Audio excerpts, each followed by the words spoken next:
So, welcome everybody to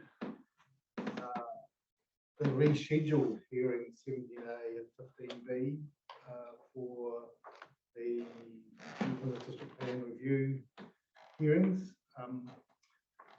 Just thinking about looking around the room and looking on the screen, is there someone that could do a karakia? Or I know Julie, you could do it. Looking at it here, would you like to? Kia ora koutou, ia uru mai, ora, atu mai, ki runga, ki raro, ki roto, ki wano, riri riri ho, hanarere. Thank you very much, Julie. In other hearings, we've had Commissioner Coffin and various other people we asked to do the karakia, which was a lovely way to start. So before we get underway with the hearing, there are some procedural matters just to kick off at the start of each hearing. Firstly, from me, just like to thank the party's indulgence for the rescheduling. I was, I think, 2 or 3 days into a COVID infection when this hearing came up, and I had thoughts that I might be able to battle on, but it just didn't work. So we've had to reschedule, and the parties have, with Julie's help, have enabled us to reschedule for today. So out of the 4 commissioners on our panel, myself, Stephen Daish, the chair, and Little John on my left, Commissioner Littlejohn, we're hearing the topics today. So just so everyone's aware, we are liaising very on a daily basis, pretty much with the other panel members, because there's a lot of interaction between the various hearing chapters and topics. So we do need to come together, and we'll do that when we do our final recommendations to the council. So just confirming that the panel has been delegated by New Plymouth District Council to hear and make recommendations on all of the district matters. Hearings are recorded on the Zoom platform, and that is a record of the hearing, and available for us when we deliberate, and also available for those assisting in the administration sense to keep a record of all the evidence that we receive orally. The other thing I just need to mention is that at the start of the hearing, we issued a minute about conflicts of interest or potential conflicts of interest between the 4 panel members, and we've got various experiences in Taranaki, either as hearing commissioners previously or working for clients on projects. So those are all declared in that minute, and we've managed our hearing process to ensure that there's no actual received conflict. At the start of each hearing, we do ask for anyone who may have a concern about our ability to hear in terms of conflicts to come forward. Normally it's a 2-second pause and we move on. I think now for forever hold your peace, I think is the term for that. So look, I think those are the initial procedural matters. There are some health and safety issues that Julie needs to give us for the meeting today, which we'll move on to now. Thank you, Julie. Thank you. I think everyone's pretty much been to a hearing before, but if there's an emergency siren, we are out the front door and up towards Pukekura Park, gathering on the footpath. If there's an earthquake, just drop cover hold as best you can, and we'll await further instructions. Cafeteria up the stairs, toilets around to the left, and wearing your masks in the open public areas. Julie. And again, just for the record, just at the start of each year, we do ask for appearances and just introductions. So I'll introduce myself. I'm Stephen Daish. I'm based in Napier. I'm the chair of the hearings panel. Just moving around the room. Kia ora koutou. Little John, based in Auckland, formerly from New Plymouth. Been a planning lawyer and a commissioner for probably 15, 20 years now. So I did this work for Auckland City Council, North District and a few other councils around the country, as well as other private client work. But been involved in this hearing, or these hearings, since it was April last year now. Thank you, Kit. Julie Stracker, hearing administrator. Good everyone, Campbell Robinson, so I'm the reporting officer for residential zone and design guides. I'm a consultant planner here in New Plymouth, working for MPDC on this hearing. Campbell. Good morning, everybody. I'm Christine Brummel, and I'm another administrator for the hearings. Thank you, Christine. Richie, Okay. So we have a new system here we're trialing today. A little bit of anxiety around the new screens and how they're all going to work. They look magnificent. And I think they've been sitting on the wall for a while, but it's taken a while to get them going. Julie? Yes. Thank you. It's round the room. Sarah Edwards, District Planning.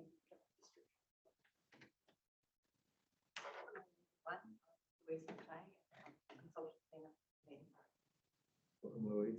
Kia ora, my name's Anthony, I'm a graduate planner at Lamprey, so it's my first hearing, you're going to be Welcome. gentle with me. No way. Yeah.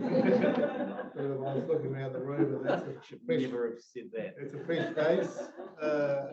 Welcome very much to our hearings and hope you've learned something that's useful.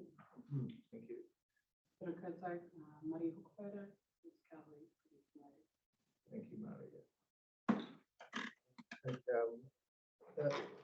are there any questions before we get underway?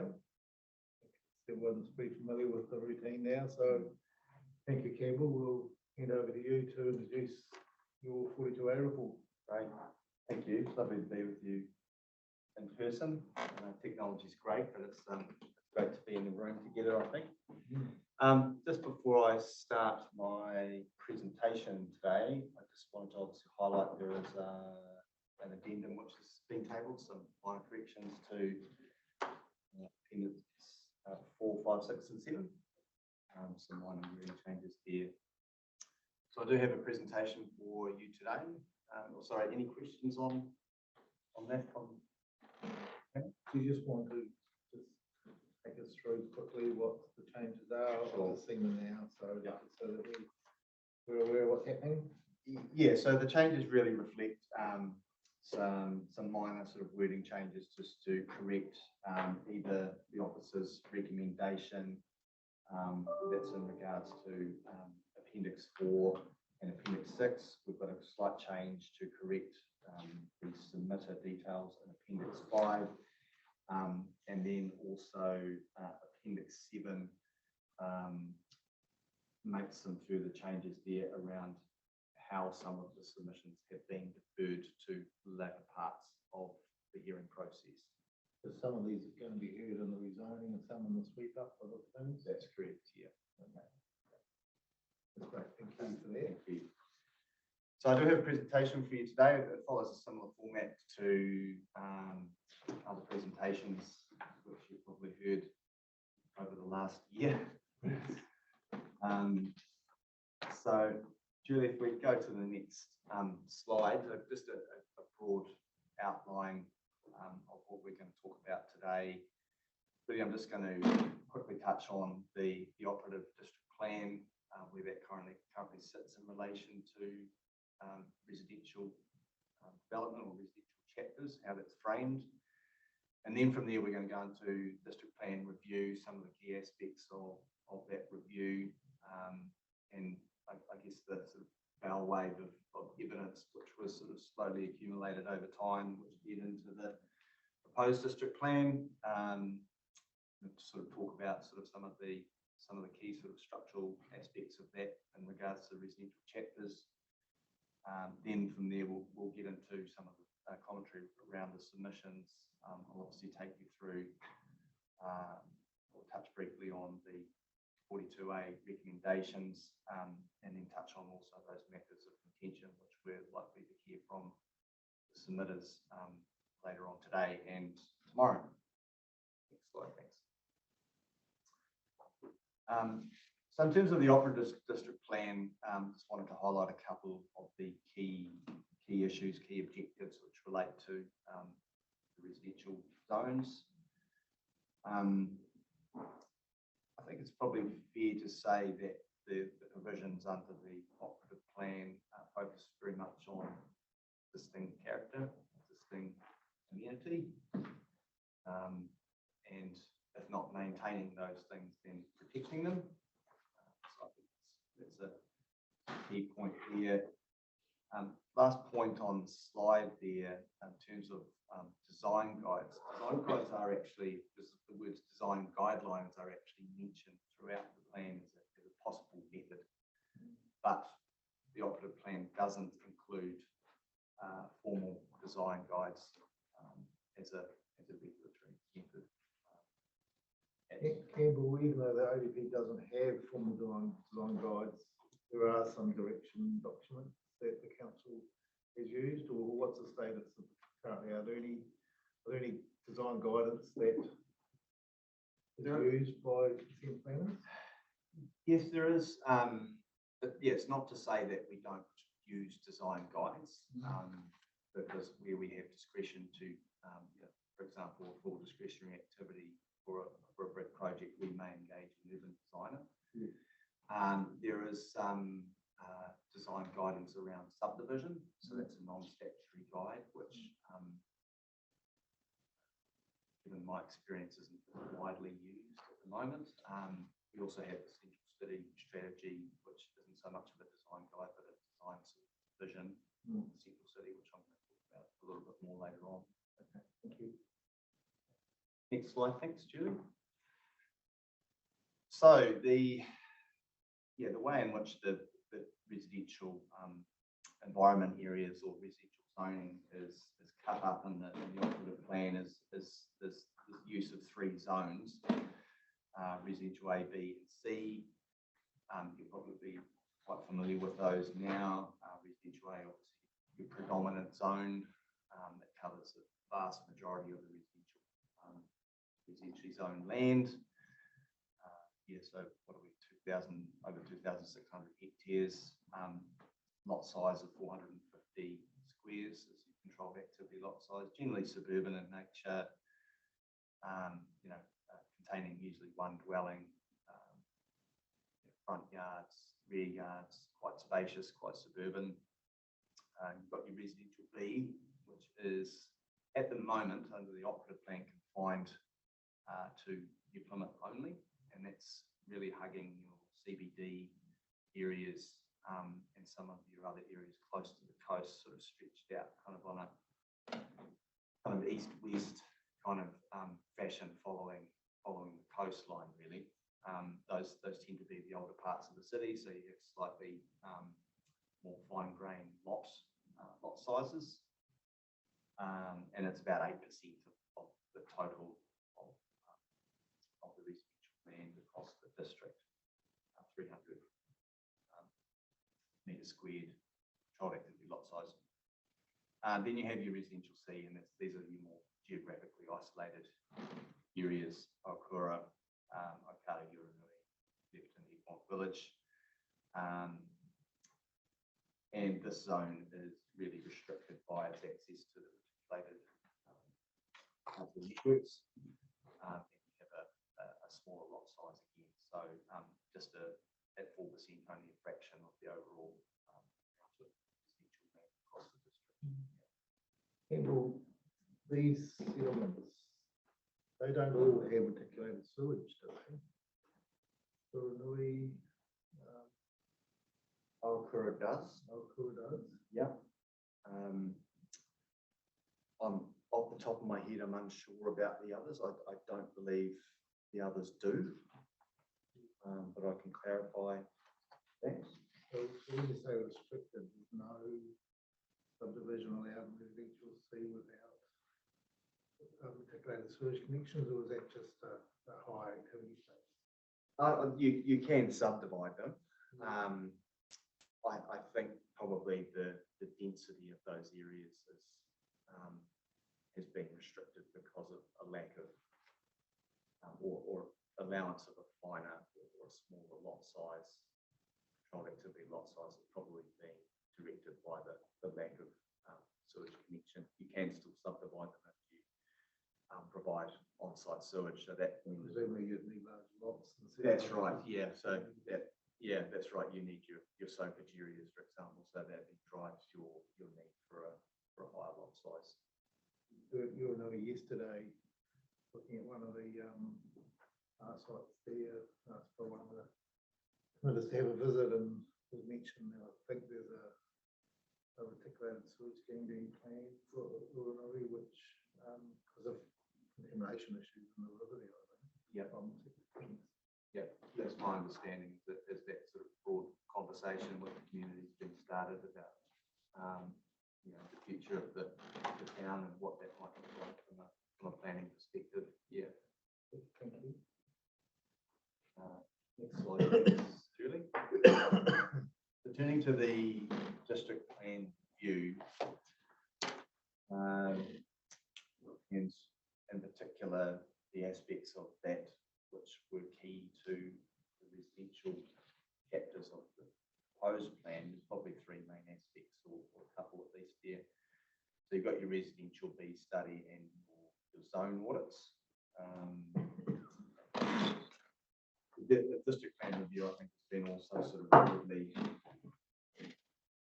underpinned by a broad review of other district plans across the country, where they're at, looking to these take a steer of how solutions are being tackled. So, as a general point, yeah.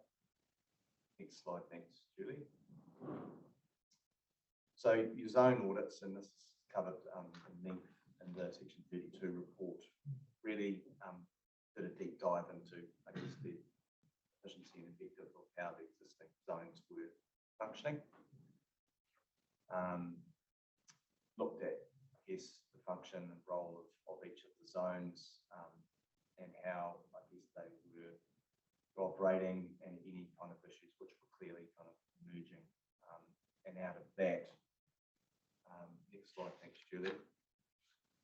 There's a few key issues which I'll talk about in the next couple of slides, but the other, or the second part of the review, which I think is district plan review, which is key to the residential chapters, I think it's the residential B study. So this has also helped to take into some of the zoning choices as well, which will be top of mind next week.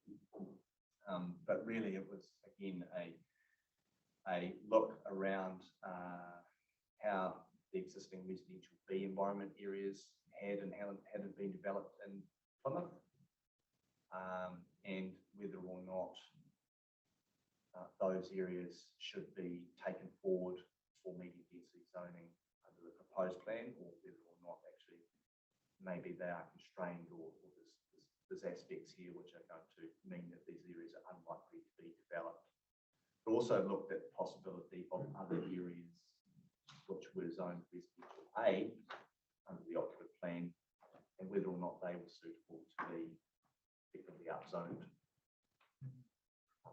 The timing of the study handled amongst the MPS UDS and the MPS UD. Was this done before those natural quality statements? The exact timing, I'm not sure. It was before the MPS UD 2020. 2020. I'm not sure if it was done prior to Did you UDC. undertake the study yourself, or was it done by someone else? No, that was undertaken by local landscape architect Richard Bain. Richard Bain, that's Blue Mountain. Yeah, it's dated December 2018. Okay, yes. Thank you.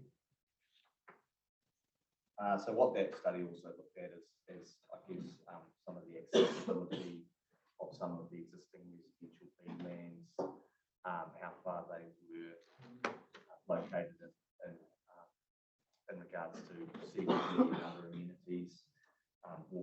Looked at, I guess, existing trends in character, streetscape quality, those type of things. Next slide. And in terms of where the district plan review landed, it crystallised its key issues to be solved really. And so I've chosen some of the issues which I think are most relevant to the residential chapters. Sprawling urban form. So that's been addressed, I think, partly through provisions within the chapters themselves, which look to control activities, for example. Also addressed partly through our zoning, and then also the way that other chapters as well allow for those activities on the edge of our urban zones. There was a key aspect or key trend around office and retail being located out of zone, including in residential areas. And I think that has come through again in your activities, in separation of your activities and building rules.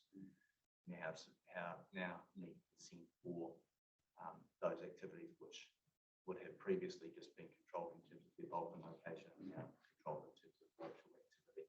So obviously quite a well-signaled change there. In terms of good design or an adequate consideration of good design, I think this is obviously a key part of the residential chapters. I think it's also come through strongly in Central City Zone, which also Bern has sort of talked about before. And the way that's kind of crystallised in terms of responses is the design guides, the 3 design guides that come through, subdivision, Central City and residential. And that really is to signal that going forward, development density should be done lock and step with design quality. It's probably fair to say that, as I said before, there's no real urban design standards narrative in the operative plan at all. It's largely silent on it. So this is a key change of focus, I think. It's making sure that places and spaces are livable. It reflects the fact that the way buildings are planned, designed, places and spaces have an impact on people, I think, and they can have lasting sort of legacy effects, both positive effects and negative effects. So I think that's yeah. Next slide, thanks. Just before you go on, you've printed out your speaking notes as well. So just the first couple of points on our speaking notes, or your speaking notes. You stress that the Section 32 reflected the national context at the time. The MPS UDC 2016 was in play. Yeah. So the MPS UD 2020 has changed the context of housing development, especially in regards to the concept of character and amenity. So that was prepared after, that was notified after the plan was notified, or was coming to force. So we've heard in the strategic directions chapter about the fact that the council's looking to implement MPSUD outcomes within the scope of the submissions it's received. Is that pretty much a summary? Yeah, I would agree with that, and obviously mindful of the guidance which has come through from the panel after the strategic direction hearing. So absolutely.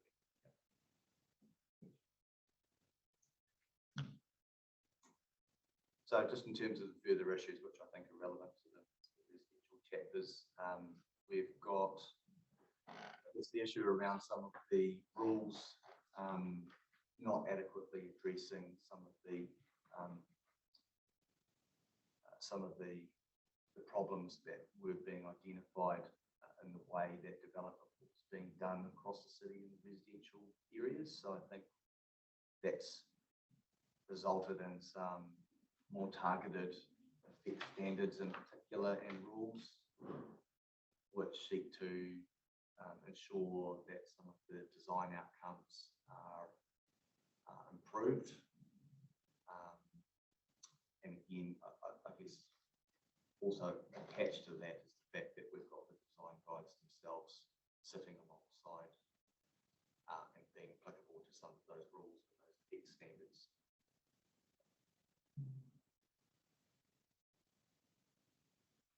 The lack of housing choice up there. You've lived in New Plymouth, right, Campbell? Yeah, for about 3 years. Yeah. As a resident, do you see the community ready for different types of choices? You know, we've had 50, 60 years of very 700 meter, 700, 800 square meter lots. So is the community here moving towards wanting different types of housing? Or has it been I think so. directed to Yep. through the I think the pace of change has been probably quite slow to this point, but I think some of the local firms are slowly starting to develop that that intellectual property around being able to actually carry out density, do density well. And I think you are starting to see those preferences changing as well as household sizes, for example, get smaller, people start to downsize. So I think the community is ready for it. Yeah, I do see it changing over time. We probably don't have a lot of widespread examples of density yet, but I think there's some good examples starting to emerge. in the Soho one. Yes. Up the road here, Yes. so- Yep. There are others as well. Others coming through sort of pre-construction phase. I think there are examples starting to emerge. Thank you. So in terms of the generic objectives and policies, I think broadly across the plan, the intention here is to be more directive in terms of the outcomes sought. Lack of housing choice, this is just talked about. I think the response there is multifaceted. It's not just related to the provisions of these chapters. It works in combination with the market, which we don't control, and I think things like the subdivision provisions will play a role there as well. We've obviously had quite a notable change in the lot size for medium density areas. We've also had a reduction in size in the lot size, controlled activity lot size for the zone as well. So, and the amount of medium density land across the district has been expanded by about 40 hectares. So we now have areas in Wilpura, etc. Next slide, thanks. So very briefly, just in terms of the way in which the proposed plan itself is notified, has set out to provide for residential development. We've got 3 zones there: low density, general, residential density. Those are derived from the national planning standards. The overall mix of or proportion of lands which make up the total of residential development stays relatively the same. I'll get into that detail next slides. In terms of the design guides themselves, we've got 3 design guides which come through, which I mentioned earlier: subdivision, city, and the residential design guide. Next slide, thanks. The way in which the residential chapters themselves are set out follows a consistent pattern across the plan. You have descriptions or zone descriptions which sit above each of the chapters. Series of outcome-based objectives and policies. You have splitting out of land use and building activities, and then you have your effect standards themselves. Next slide, thanks. Land use activities. So this, I guess, gives a good indication of how the move to an activities-based plan kind of works in terms of some of the rules which are now applicable to those non-residential activities. And this, I guess, provides a bit of a breakdown on how each of the chapters is kind of set up to accommodate those types of activities, going from your low residential, which has a high proportion of full discretionary activities, slightly more enabling in your general residential chapter, but still a strong focus in controlling those non-residential activities. And then you've got your medium density chapter, which is, as you can see there, there's slightly more restricted discretionary activities. That probably reflects the fact that medium density land is close to existing business areas, including CBD. It wraps around it and wraps around other mixed use zones as well. So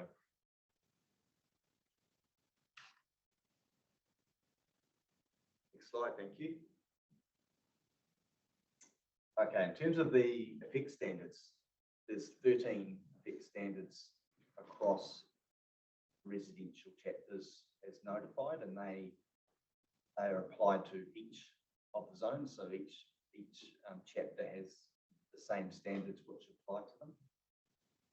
There are slight variations in some of the activity thresholds. For example, when you move from chapter to chapter, you have a higher height limit, for example, in the medium density zone, you have higher site coverage, etc., and slightly more restrictive when you move down into your low residential zone.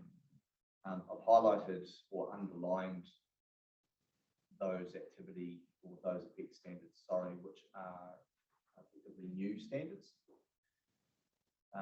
The ones which don't have the underline are represented in some form within the rules of the residential A, B, and C environment areas as they stand.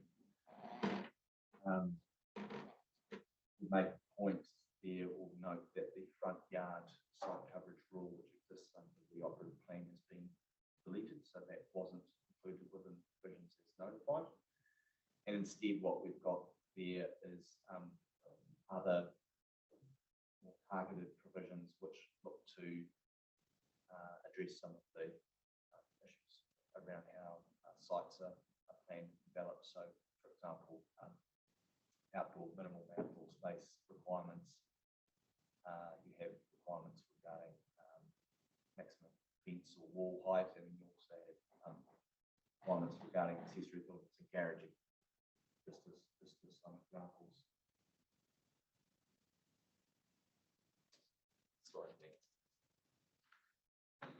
Like the other zones, residential chapter interacts with the overlay rules. So I've just included things just to highlight functionality of how these things interact. Top left there, you've got the St Mary's Cathedral site.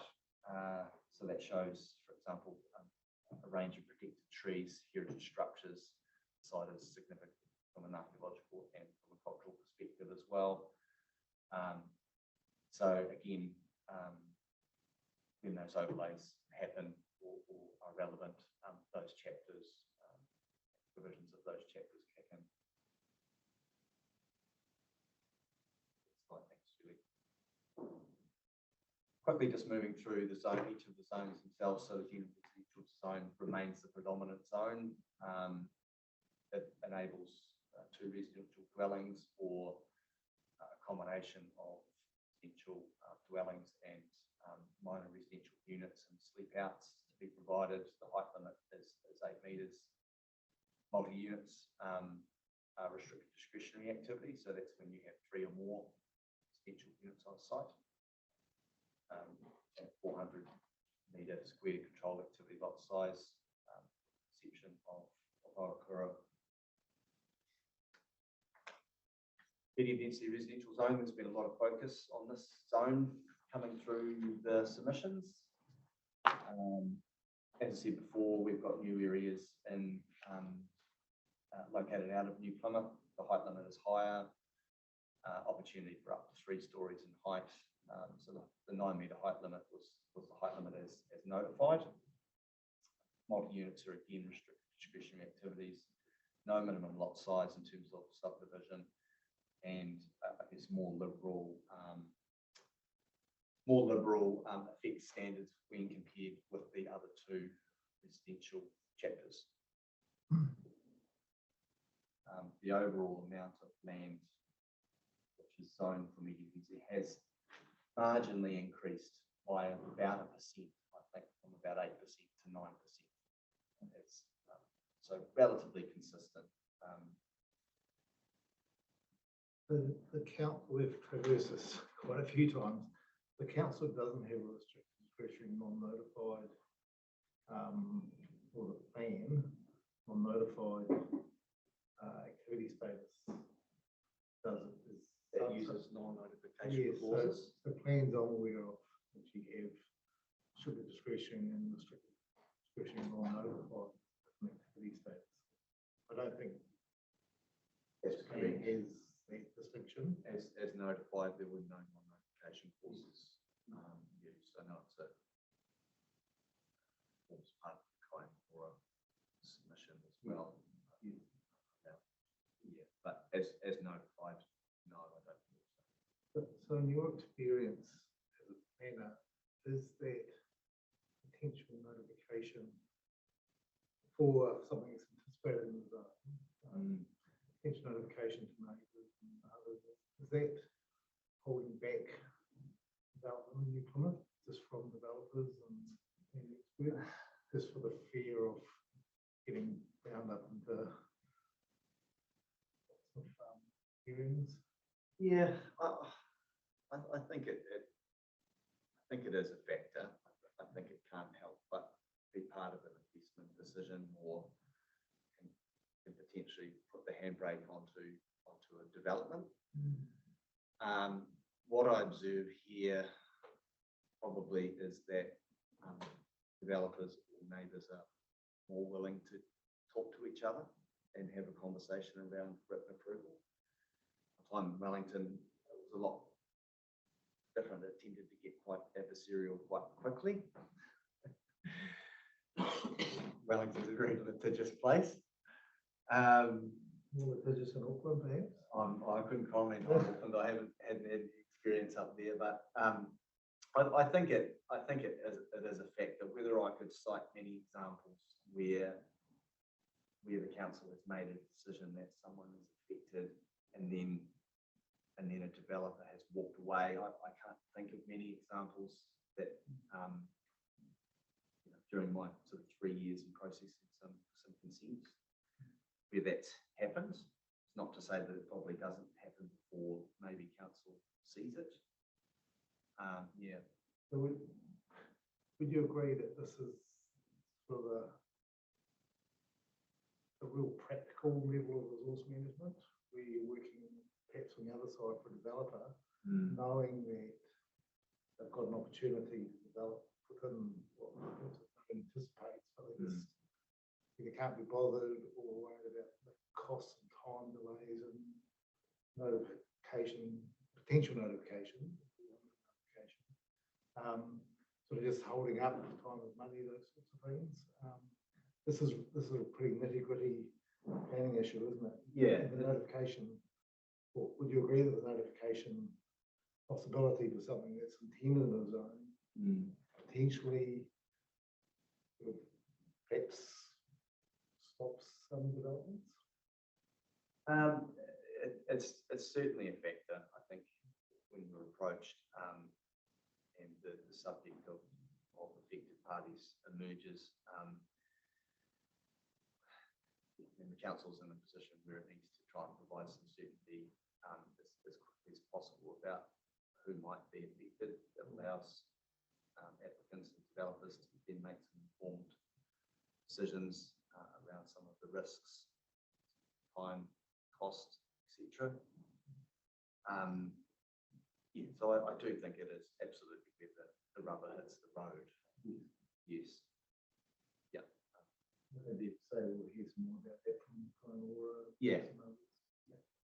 I mean, I guess I know there's been iterative changes made to the RMA over the years to try and address this issue at the changes to the actual sort of fixed thresholds themselves, when the old de minimis sort of conclusion was removed, and we also had obviously the limited notification pathway itself was introduced.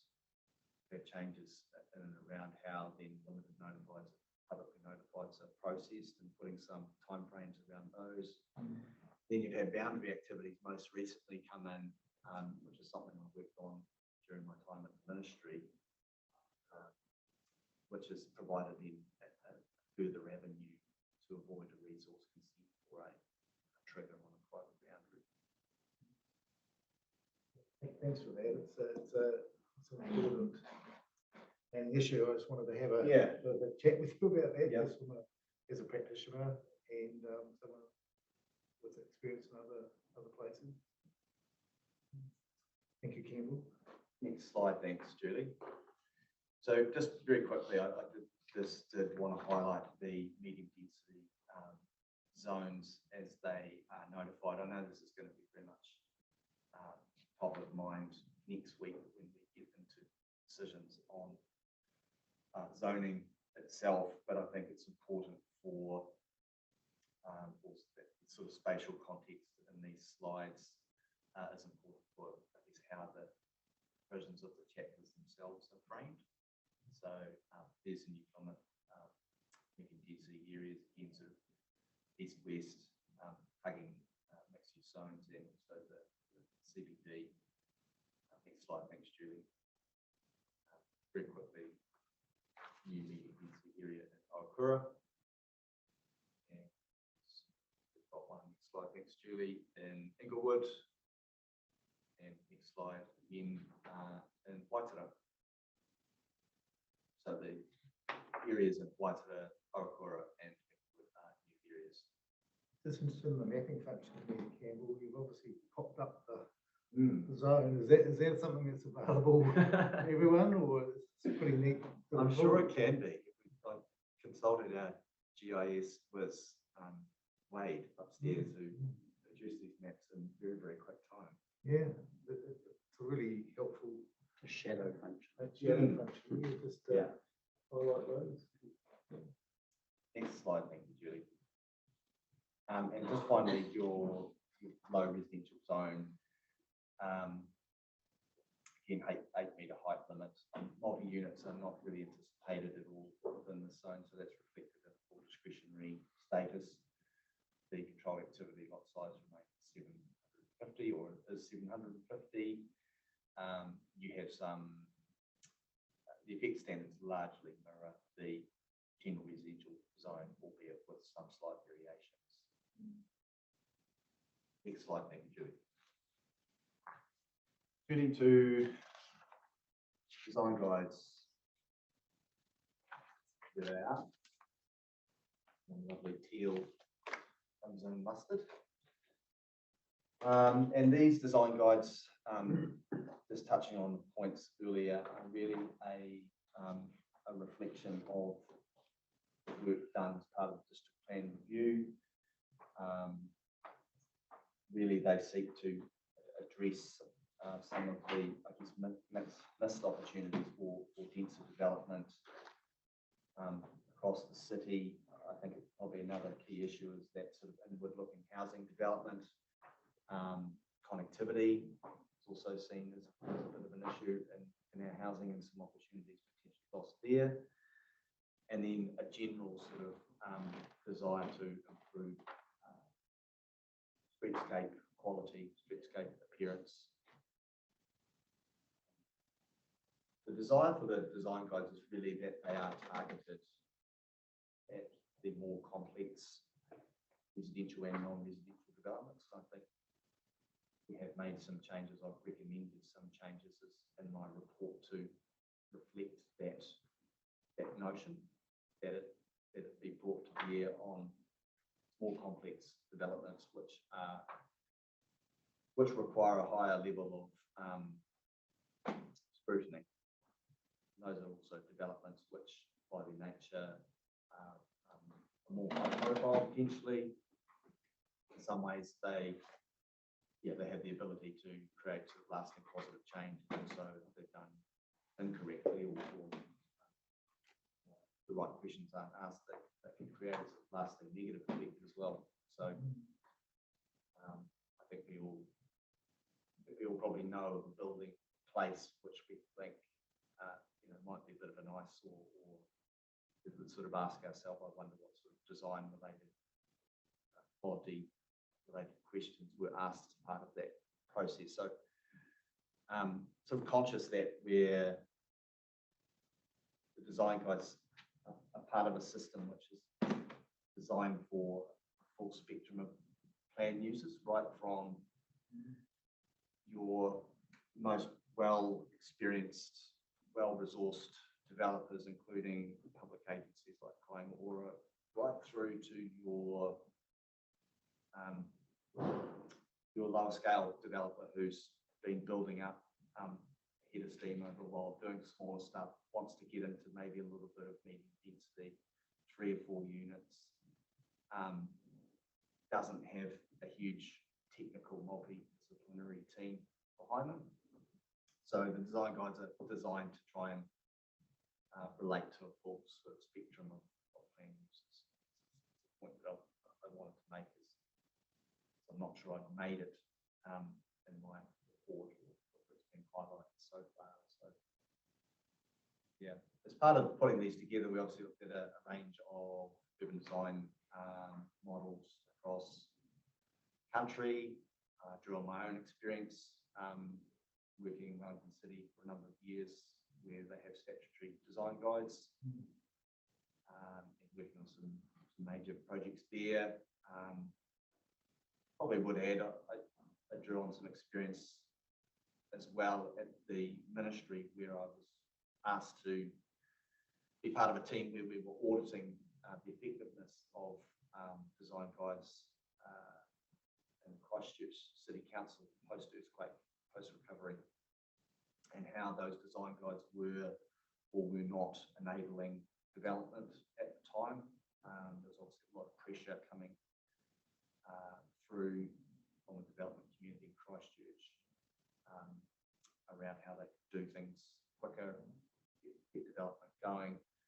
So I drew on some experience where we basically observed how these processes were operating from a higher perspective, how they're actually sort of interacting with the planners at the right down at the coalface. What was the experience like for developers, for example? Quite a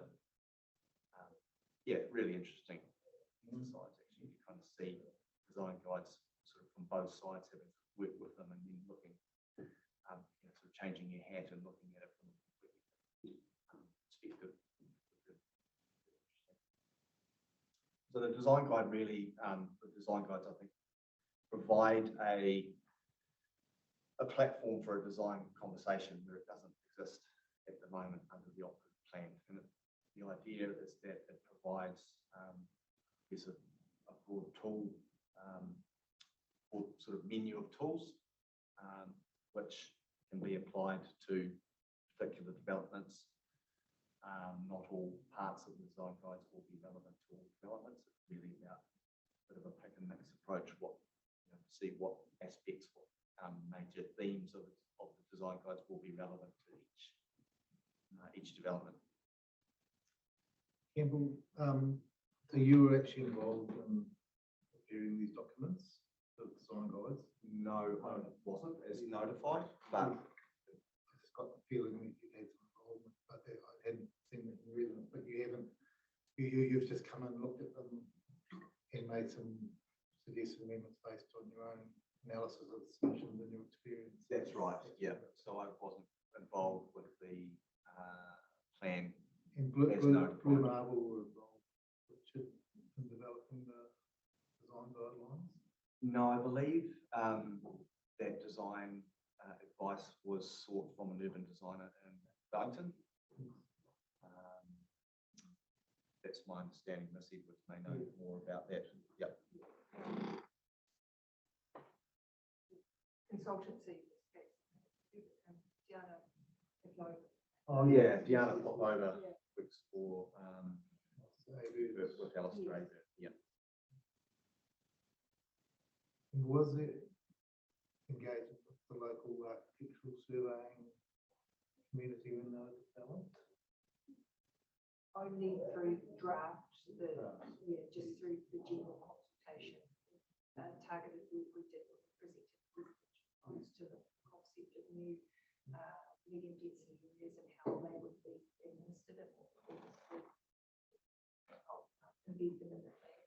Yeah, and interestingly, we don't have any evidence from architects or surveyors, urban designers, apart from obviously Kaimora, Yeah. which no local people involved, which is interesting. Like in other locations, it'd be yeah, certainly a lot of interest in these, but that might just reflect the fact that they're well founded and everyone's pretty comfortable with them. So Yeah. I know there were some submissions on the city centre, city and town centre design guide from the local architectural firm. Boom. But I don't believe that they didn't appear. Yeah, they're not appearing at the hearing. Excuse me. I did want to briefly mention as well, next slide, thanks Julie, a key document which relates to the city centre itself. It's the city centre strategy, which was developed, established late last year. It was developed in partnership with Ngāti Whiti Kapu. It sets out a key vision for the city. And that vision is going to be sort of mapped out over the next sort of 30 years or so. But next slide, thanks, Julia. What it does sort of include is a key directive for living in the centre of New Plymouth, Wakaora. So the vision there is to create a community of up to sort of 4,000 people by sort of 2050. Getting people living back in the heart of the city to reinforce the importance of the city and have people living in close proximity to a range of amenities and high quality outdoor spaces. I thought I would mention this strategy, even though it's not particularly sort of, it's not overlapping with residential zones. I think it does dovetail in with the design guides themselves in terms of setting providing a further signal from a strategic point of view that the council is committed to design and making sure that development and density, for example, is done lock and step with design quality sort of going forward. So I think from a strategic perspective, it does. Given it's a new document, it's worth highlighting that I think it does in some ways dovetail in with the design guides themselves, which have been brought through as the key method to the residential chapters and other chapters as well. So the central city strategy, city centre strategy has been adopted by the council, isn't it? That's my understanding. Yeah. December last year. Yes. Okay, thanks for highlighting that. Next slide, thanks, Julie. Okay, turning to submissions. So there's a large number of submission points, over 350, over 110 further submission points. We have wide-ranging submission from Kaimora, so very in-depth submission from Te Atiawa, had a range of submissions from local surveyors, some local architects as well. They haven't come through as evidence for the hearing, but some valuable technical related submissions, particularly focused on the effects standards. Some of the key themes, I think, are coming through with highlighting. I think probably that sort of request for greater recognition of integration with values, strategic direction. This has been a constant theme across the chapters, and that again came through very strongly in the submissions received from Te Atiawa in particular. A strong focus from Kainga Ora and others around enabling residential intensification. So, and that's really relating to all parts of the residential chapters, right from how the zone overviews are set up through to more enabling language and provisions in your objectives, policies, rules and effects standards. So a strong focus there to be more enabling, to really incentivise residential development and probably to make sure that and something a particular focus for me, to make sure that the plan was going to deliver what the sort of high level aspirations are. Make sure that there's no disconnect between the higher aspects of the plan and right down to your effects standards where the rubber hits the road in the consent processes. Again, sort of like other chapters, request for more enabling land use activities. We had further submissions from Ron Johnson again, who's touched on building activities rules. So that was again came through as part of the submissions on this chapter, on 3 chapters. General concerns raised, and this was probably a key theme with some of the local surveyors and the architects around some of the new effect standards being too stringent. Looking to rationalise those where possible. We did have some submissions as well saying that they were too lenient. Concerns raised around community effects, for example.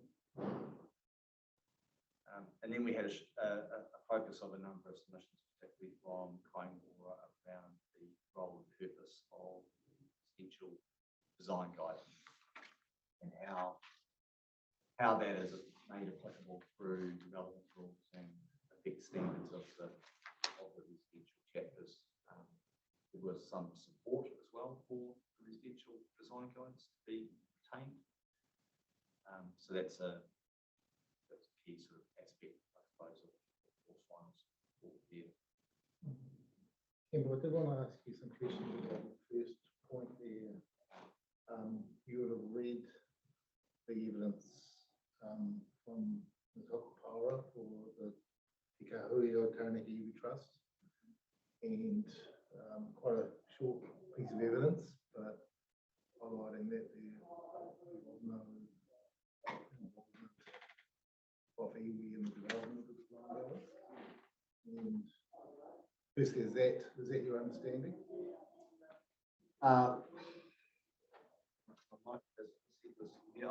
In terms of the plan development, it obviously highlighted, or there was an opportunity for feedback to be given as part of the draft plan. My understanding, and Sarah, correct me if I'm wrong, is that the issue of the design guides was raised as part of the Ngā Whakataki forum, as one of the matters which needed to be addressed. That sounds like that question. Sorry, like, your So- first. Yeah, so the first question was about Maria's evidence about the fact that there was an active involvement of iwi in development of the guides. So I just wanted to double check that's accurate. Yes, that's absolutely accurate. That came through the Ngāi Kaitiaki forum, as Yes. Campbell said, right from the outset, even before the plan was notified, so the draft stage, and it's what the feedback was at that time is that it should have been developed or co-developed at that time, and that didn't happen. So that's established. I think I noticed that there was, obviously a pretty busy planning team and lots of perhaps good intent, but this hasn't happened. So these haven't been informed by Whenua. Just the other,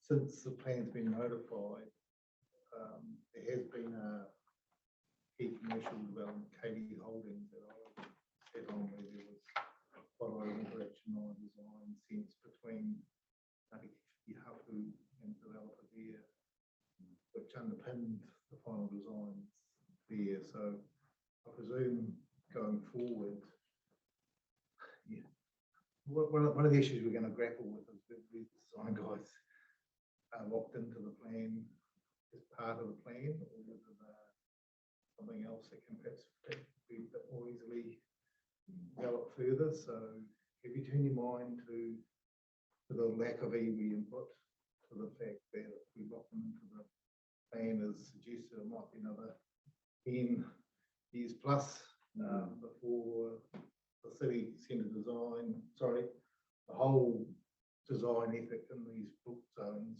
are looked at again. And the other factor, Campbell, is that we now have a central city strategy, which has been looked at, from what I can see, very closely to City Hapu.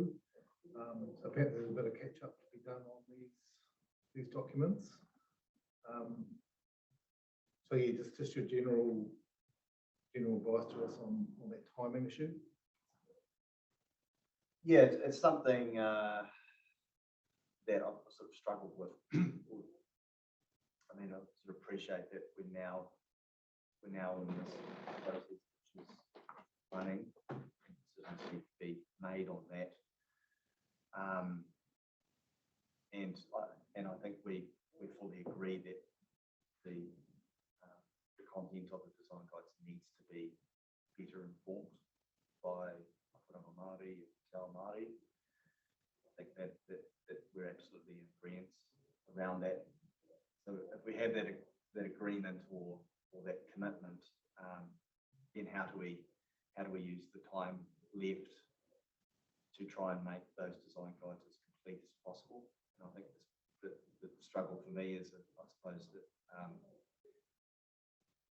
is the fact that it's for Tangata Whenua to speak to that and inform that. But at the same time, we haven't had a lot of fine-grained submissions, tracking changes. This is wrong. This is right. How to improve it. So you're limited by scope. It seems to me that the Mana Whenua submitters have taken a really passive approach, saying, look, we're not happy that we weren't involved, haven't tried to alter the documents by submission, because that's a huge task, I would have thought. And future opportunity to get me engaged. That be a fair summary of what you understand? Yeah, that's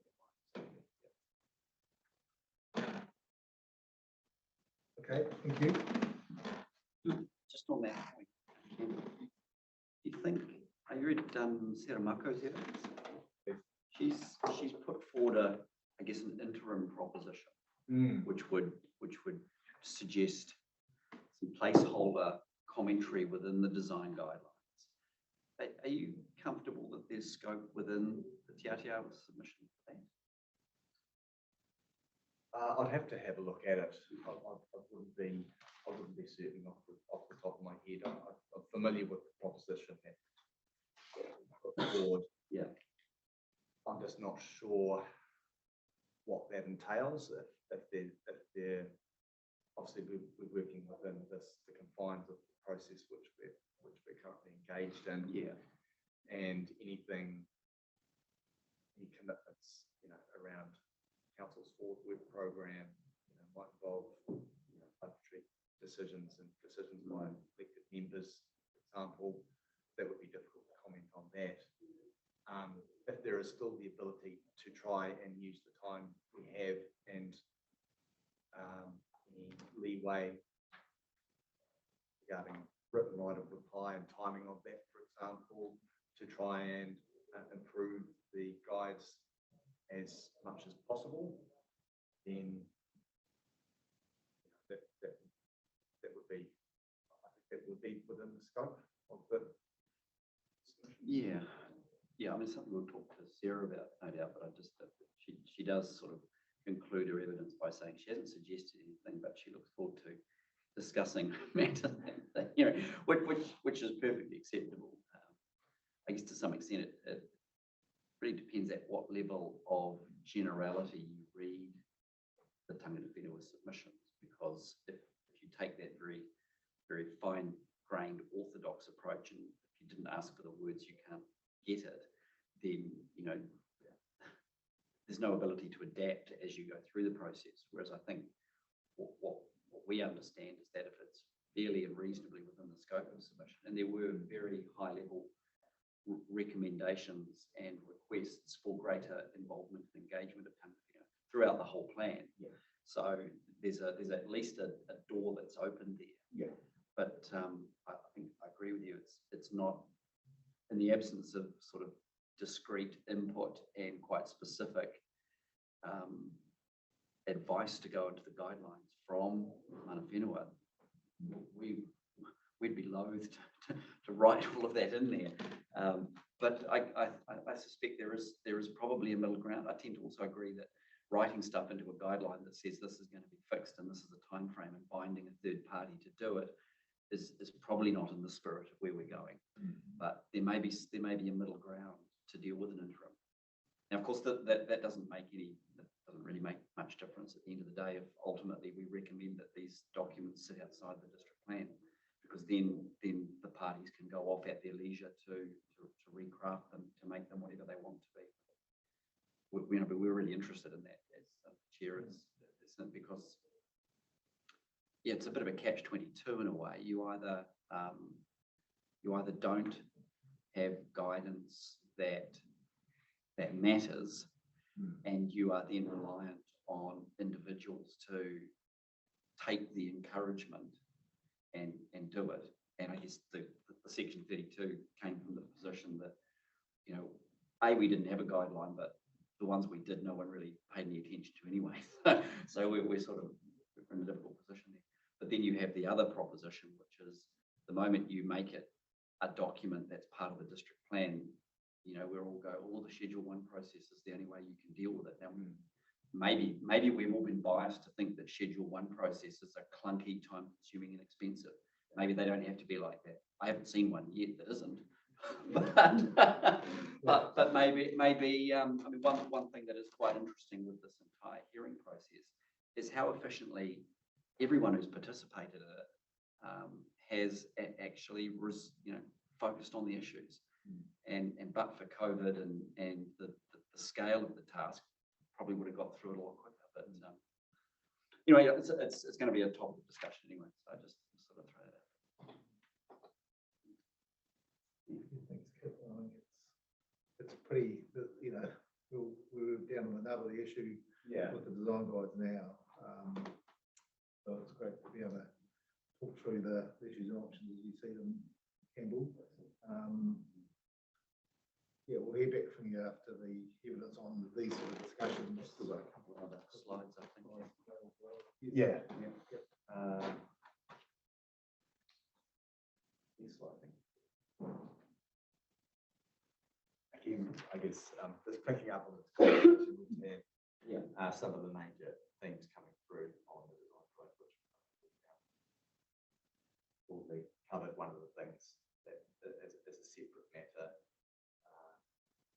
was the concern that the design guides, that the actual sort of fine grained wording themselves were overly prescriptive, and they sort of read like rules effectively, sort of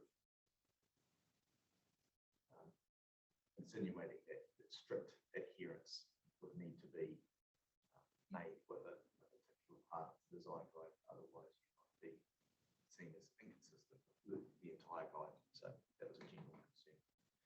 And obviously the concern around statutory versus non-statutory, and whether or not you're going to achieve the outcome sought, depending on how you use or what method you use. Yeah, I get this is another real theme in this.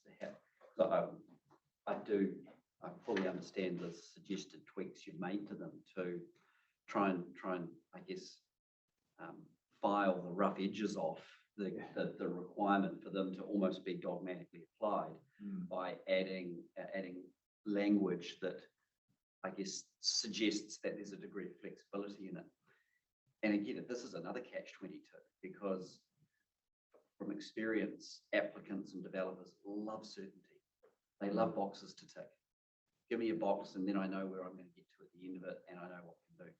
The moment you don't give certainty and you could do this, you could do that, why don't you consider this? Why don't you think of that? You then potentially end up in a situation where you face a processing officer who takes a different view to the choices that you have elected to take on your interpretation of the document.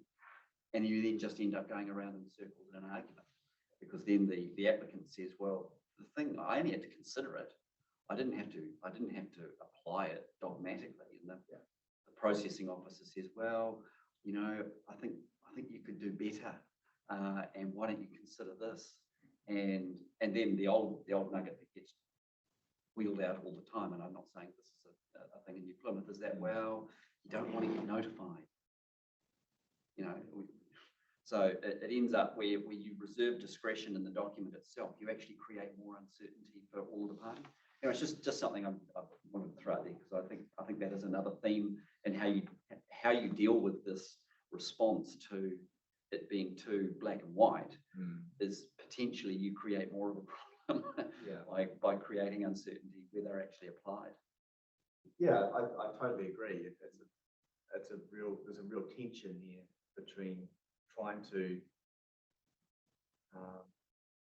address the issues which have come through the Section 32 report, and to make sure that as the city develops, we're drawn from a very effects-based plan, and as we move forward, that design is a key consideration, without, as you say, creating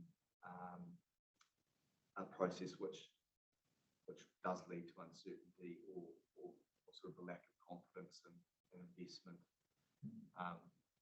And it's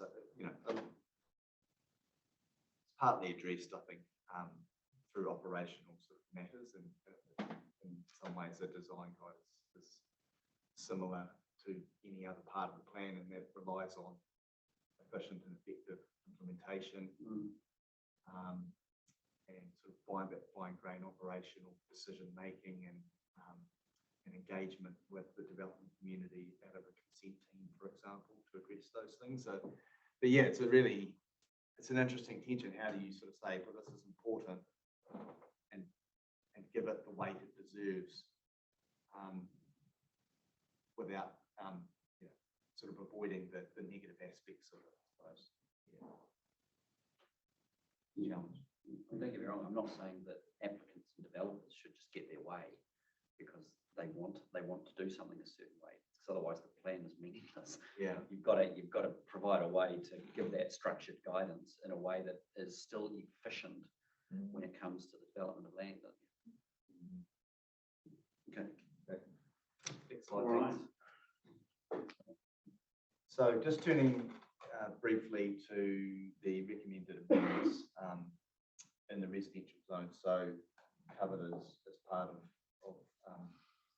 my conclusion on page 82 of my report, but just picking out the key changes, so we've obviously had a number of sort of fine grain wording changes throughout the objectives and policies, and the aim there is to really reflect what was quite strong direction coming out of the strategic direction hearings and the minute issued by the panel.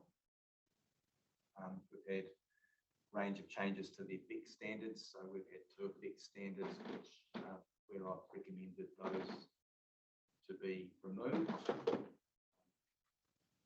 As a general comment, that those recommendations to remove those effect standards were based around my comfort that there were other checks and balances which existed in the new effect standards, or the more targeted effect standards, which had been introduced as part of the notification process, or the plan is notified. So that was a key sort of reason here.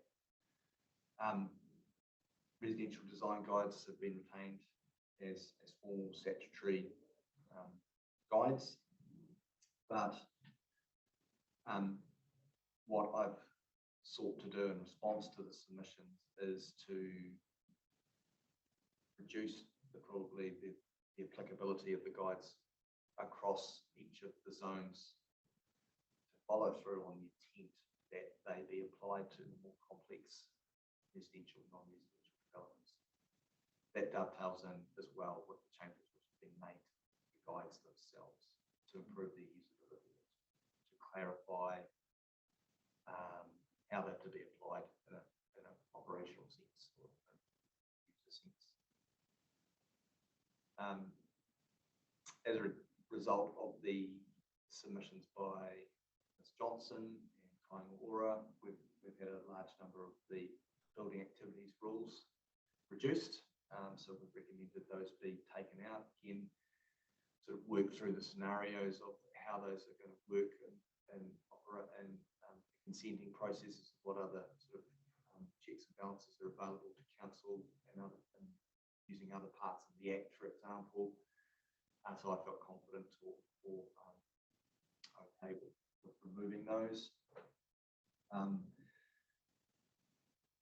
Use of non-notification clauses. So I haven't recommended to date that those be used. Open to and very keen to hear the further discussion around that. I know we'll be hearing from Mr.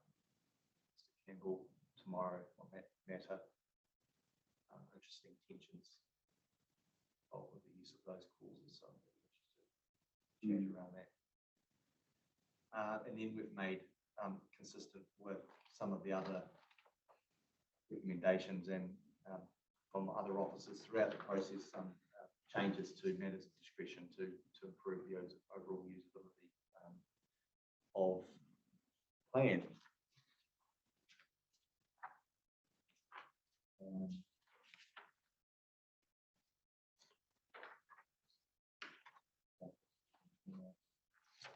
That's just with me.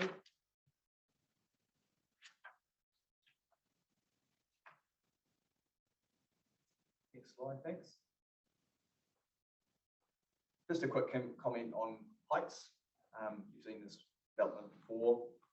We have made, or have recommended, an increase in height in the medium density zone from 9 metres to 10 metres. This was a focus of a lot of submissions. So I thought it would be just worth again touching on this example, which is currently under construction in the centre of the city. Approximate height limit on this development is 10 metres, so 3 stories. We've heard from Mr. Ray and his evidence that he believes 9 metres is able to provide for 3 stories, but I think going to 10 metres just provides a little bit more flexibility. Roof form. Yeah, certainly the intent to not have a city that looks like it's been cut off. So that's again just touching on that example. Next slide, thanks, Julie. The visuals there. And final slide, thanks. And we touched on some of the matters that remain in contention really through some of the questioning. Again, the cultural recognition throughout the residential chapters. And also the design guides, last point on the slide there. And the evidence particularly of Marco around the gaps that exist, filling in the gaps to keep put it simply. Role and function of each zone. Is there a need to further crystallise what each zone is supposed to be about and what it's supposed to deliver? Obviously talked about the residential design guide, whether or not that remains a regulatory tool or sits aside from the plan. More commentary and suggested improvements on the effect standards. We'll hear from Ray and Mr. Campbell, particularly on that, particularly focused on the medium density zone, using non-ratification clauses to incentivise development, will provide more certainty, and then other sort of consequential changes throughout the chapters as well.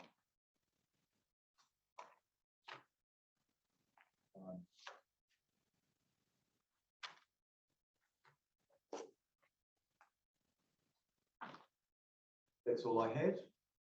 Thank you. I'll see whether some questions, if anyone has any further questions for you.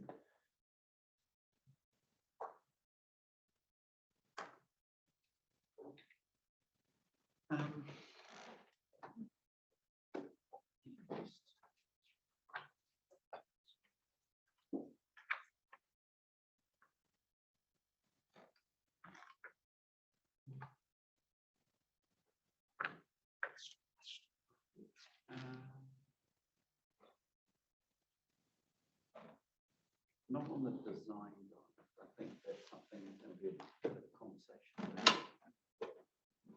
Going sort of there. Just on just coming back to matters of contention.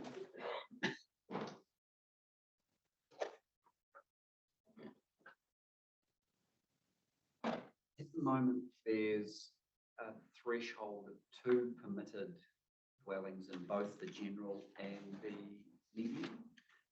And I think Mr. Campbell's asking for 3 in the medium as a permit. Now, we've got to hear the case about that.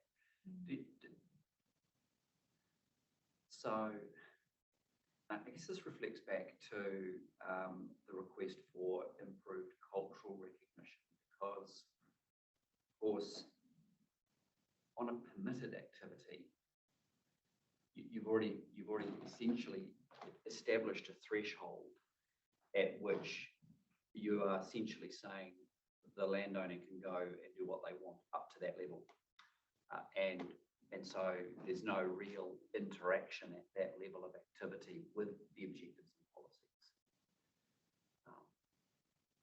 In the context of setting the threshold of the number of dwellings, have you given any thought to that threshold and that in a cultural engagement sense, or has it simply been we're just 2 seems good, it's what the old plan had, we're going to roll it over, and we know that at 2 most people are not going to make a mess of it. So have you actually thought through the interaction of the cultural aspirations and setting that sort of minimum number of permitted dwellings? Is that in relation to Papakoinga? No, I'm just talking generally. Well, I know we've looked at the thresholds which are set across other plans, and other plans that I've worked under have used that 2-3 threshold. So 3 and above, then you're still your point where you're potentially flicking into a multi-unit. You need to assess well, yeah, as well as looking at your actual effect standards as well. I think 2 is appropriate. I have considered whether or not going to 3 would be appropriate, but I'm mindful that the actual effect standards themselves within these chapters aren't the only thing which will influence those investment decisions or density. I think subdivision provisions, and particularly the reduction in lot size or needed density zone, will play a factor as well. So that obviously allows you to potentially go down to 200, 150. I would say sort of 200 would be a sort of more reasonable sort of level. That allows then potentially subdivisions and land use consents to be put in together, or a combination of development, which provides for small, quite fine-grained development lots, and then still up to 2 residential units on each site. So I've sort of been mindful that there's other provisions across other chapters which are working in combination with the residential provisions. Going back to sort of the other part of your question and whether or not I've thought about how that would relate to a more sort of cultural impact, or it's something that I sort of have grappled with.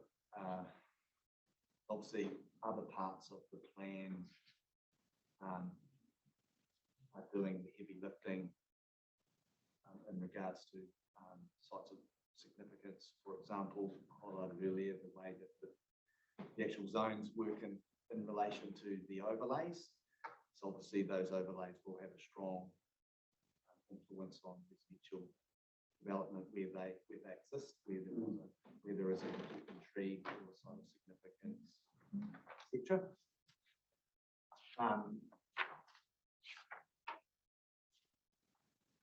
So I guess it's something that I have grappled with is where a site is unencumbered by constraints, by overlays, which are included within the maps, then how would residential development on that site, how should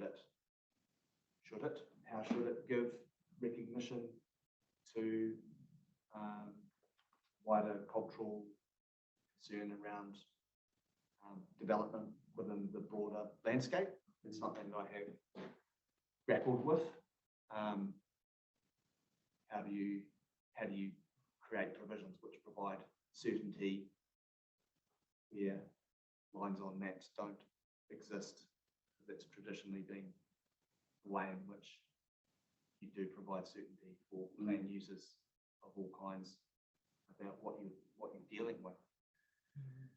So yeah, I'm not sure if I have an answer there which is satisfactory to you, only to say that I have struggled with it a little bit, and I'm really interested to hear from submitters later on today around that. In terms of the actual sort of complexity of 2 versus 3, I think 2 or requiring consent for a multi-unit at 3 or more is a reasonable proposition, because I think once you hit that point, you do start to get a greater complexity of interaction between different buildings. Without a doubt. Yeah. Without a So doubt. And I'm very interested to hear Mr. Campbell's put up some evidence around that. Yeah. I'm grateful for your acknowledgement around the issue here, because if we assume a scenario where you trigger into restricted discretionary for 3 units, then you're triggered because you have effectively infringed standard 1, which is the shall only do 2 as admitted. And then once you've gone past standard 1, sorry, it sounds like a school analogy when I was a boy. You've got your matters of discretion, which I'm on page 18 of 14 of your provisions. You've got matters of discretion, increased density has on the plan streetscape character, the extent to which the topography, site orientation, and planting have been integrated, by residential properties, on-site amenity values, parking and access, and extended impervious surfaces. Now, even if there were to be additional phraseology put into the residential objectives and policies about engagement with and recognition of Mātauranga Māori, it's not really going to get anywhere, is it? Because there's no matters of discretion for three or more that would actually require engagement, and nor to that extent with the strategic objectives. Because of, I mean, even though they have to be, you have to have regard to them under the Act in a Section 104 analysis. When it comes to deciding whether to approve, grant and condition, you're only restricted to that list of items there, aren't you? That's right, yeah. So to that extent, you are reliant on the particular landowner / developer somehow feeling obliged or wanting to or willing to engage to try and entertain and incorporate tangata whenua views and values into their relatively small scale 3 or 4 unit development. I get, so this is, it's not a question, it's more just an observation, because I guess at that point you would say that the incorporation within the residential design guide or even the subdivision design guide of matters that direct attention to Mātauranga Māori effectively bridges is probably a more effective tool than trying to rewrite the objectives and policies, which for anything that gets complex have to be read but then can be put to one side. Yeah, I think that's a good observation. I think that's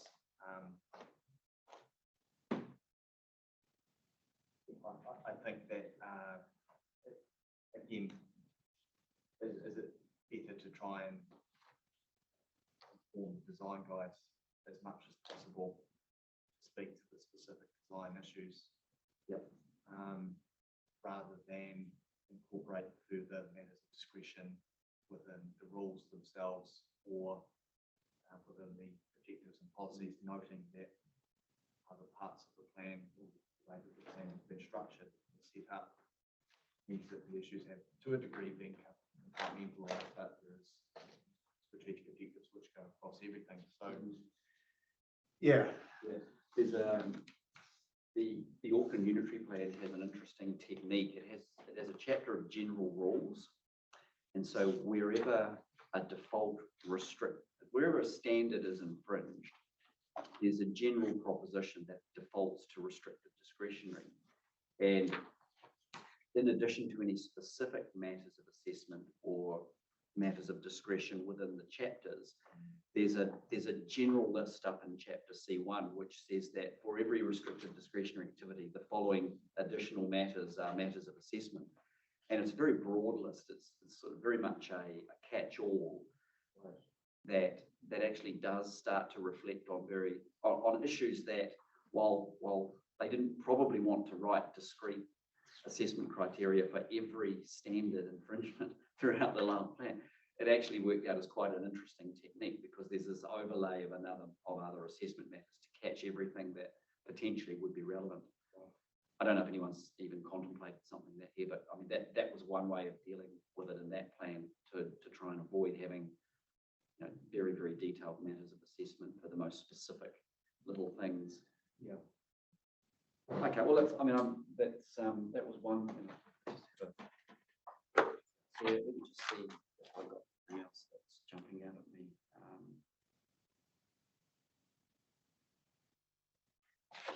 Yeah, the non-notification rules. Yeah, that's been a bit of a theme through a couple of the other chapters. I mean, you could potentially do a split rule whereby for any residential activity, it's not publicly notified, but leave limited notification to the assessment under Section 95B. That's one option. You then rule out, people from over the other side of town sticking their beak into what might be happening, but you do end up then with a very neighbourhood, very localised assessment. The other issue that arises is with a plan that has a multi-layered approach, where the overall bundled status is the most stringent of all of the activities, you potentially end up doing all, you might, in your residential chapter, you might have a rule which says thou shalt not be notified. But the moment you partner it with other land development requirements in the overlays or the district-wide rules, which don't have notification rules, you've effectively given away the utility of non-notification rule anyway. So if it's actually going to be effective to promote a culture around residential development, getting as much assistance as it can to get through the process, you'd almost need to have some sort of, some sort of golden ring that if a bundle application involved residential, then that would override notification across the board. So it wouldn't be impacted upon the status of other activities. Yeah. But that's starting to get to a level of complication that I don't think Kāngora have even contemplated in their submission. Yeah, I mean, I've sort of been mindful of that as well. I mean, that's one way to look at it, or you are comfortable with the fact that the non-notification clause would relate to unencumbered residential sites. So sites where there isn't a particular overlay or showing that it has value of some kind. So it streamlines those parts of the city which are zoned. Yeah, which have no constraints other than a zone. That's How many of right. them are there? Yeah. So, so there's a range of models, isn't there? Yeah. Just on the question there from Mr. Littlejohn, there will be extensive areas of the residential and commercial zones that had no overlays, I presume. Yes, I think that absolutely there would be. So the functionality of non-notified rule, I was really interested in listening to questions you made about the situation where there are no encumbrance of an overlay that identifies a special place or area of the site. Just getting on with the job, without having to sort of think about broader, maybe Section 6 matters that would apply to those overlay sites. That seems to be, clearly there's quite a chunk of these zones that would be in that category. It would be, yep. Yes. And making it, just getting on with the job there without having to sort of think through those one.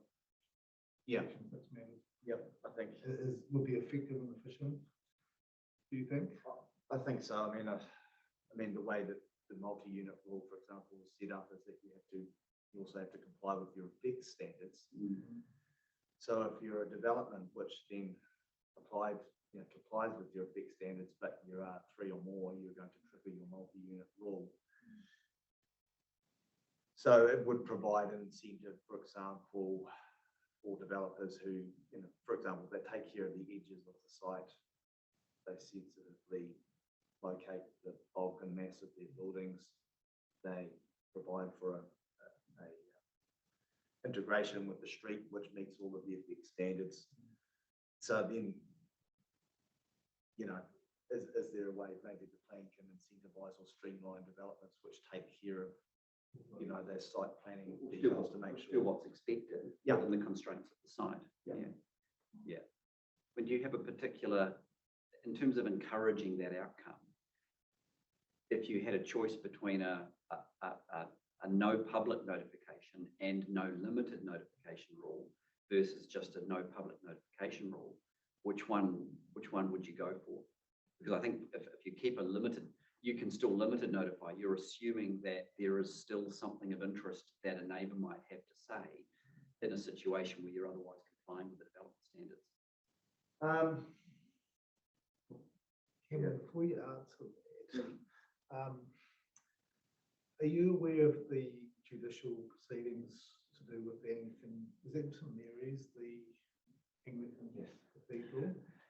And acutely aware. I was the processing officer, so you're talking about the development of St Mary's. moving the vicarage Yeah, further on the site. High Court. My understanding is that there was a neighbour across the road that was concerned with, and we actually saw the site yesterday, was one of our site visit matters, where So we just saw the relocated place and the location of a party that was a neighbour, quite an intense neighbour issue that was brought about by the fact that whether that, don't know all the details of the case, but this is a case in point that we're talking about, I think. So yeah, sorry, it was just that practical overlay from that case. Yeah, so pretty intimately familiar with that case. And it was pretty extraordinary, the process that it went through. Like I highlighted earlier, a number that has a residential zoning on it, and is subject to suite of overlay, probably the most overlaid site. So back to Commissioner Lilladon's question. Sorry, Well, to so the interrupt. decision, the notification decision in that case was that it be completely non-notified? That's right. And did the neighbour complain that it ought to have been publicly notified or limited notified? I think at least limited. Yeah. I'm not certain whether. They technically probably would have been adjoining, wouldn't they? Because that site goes back up the road. That's quite a right. bit. Yeah. The neighbour is directly across the road, so therefore an adjoining party. Yeah. He poses a sort of question. Yeah. Let's round back to that. Yeah. So, I mean, public notification is pretty rare for residential type development. It would have to be pretty far outside the bounds of the permitted activity rules in terms of weight or density, for example, to warrant public notification. I'm not sure. It's an interesting one because I think any kind of notification, for example, in that instance,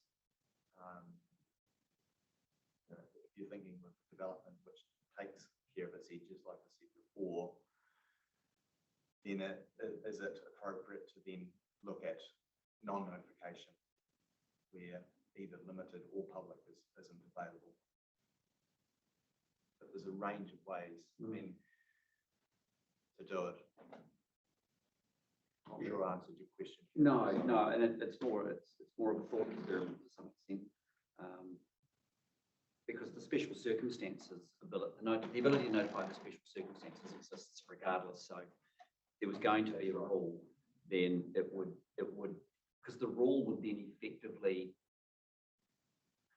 preclude judicial review, because the rule would have effectively taken any decision about notification away from the council. The plan would have said, in these circumstances, this does not happen. So there's no judicial review available, except potentially someone saying, well, you should have still notified it for special circumstances. But I mean, that's a bit of a Hail Mary, but it's not unheard of.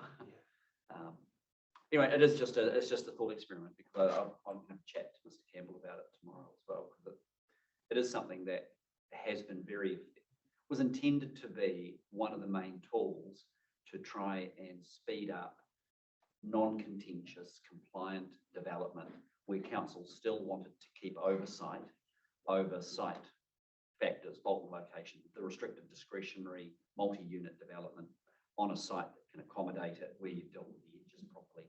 Not to consistently have to do a section 95B assessment, and not to constantly have to run the gamut of a potential neighbour who doesn't like the fact that the site next door is changing from one house to 3 houses. That was what it was intended to do. Yeah. Anyway, there we go. Thank you for that. Thanks for entertaining that conversation. Just extending that thought experiment a little. Plan I'm very familiar with is the Hastings District Plan. And right at the start, I asked you about this notification question, and they do have a category called RDEN, restricted discretionary non-notified. It sits between controlled and restricted discretionary. And I think the way that plan works is that if you're in that category, you can carry on and there's no section on the opportunity or requirement to proceed. Yes, so it is a defined category. I was interested in its comment that you still might have available the special circumstances part of the 95B, but that's not the way it works in Hastings as far as I know. It's, it is a specific category sitting between control and restricted discretionary. So that's whereby, and it's quite effective, means that the council can still, has the ability to ultimately have no control, but it's enhanced control activity type provision. So it Still retains the ability to decline Right. the Which application. Oh, yeah, absolutely. Which has Yeah. that power, Yep. stick behind the door, but ultimately it's because it's so in the zone of the zone. Yeah. It doesn't entertain even limited notification. So it's sort of Something like definitely have a look at. sure. I do have three specific questions that all relate to your urban design, the design guidelines report, Campbell.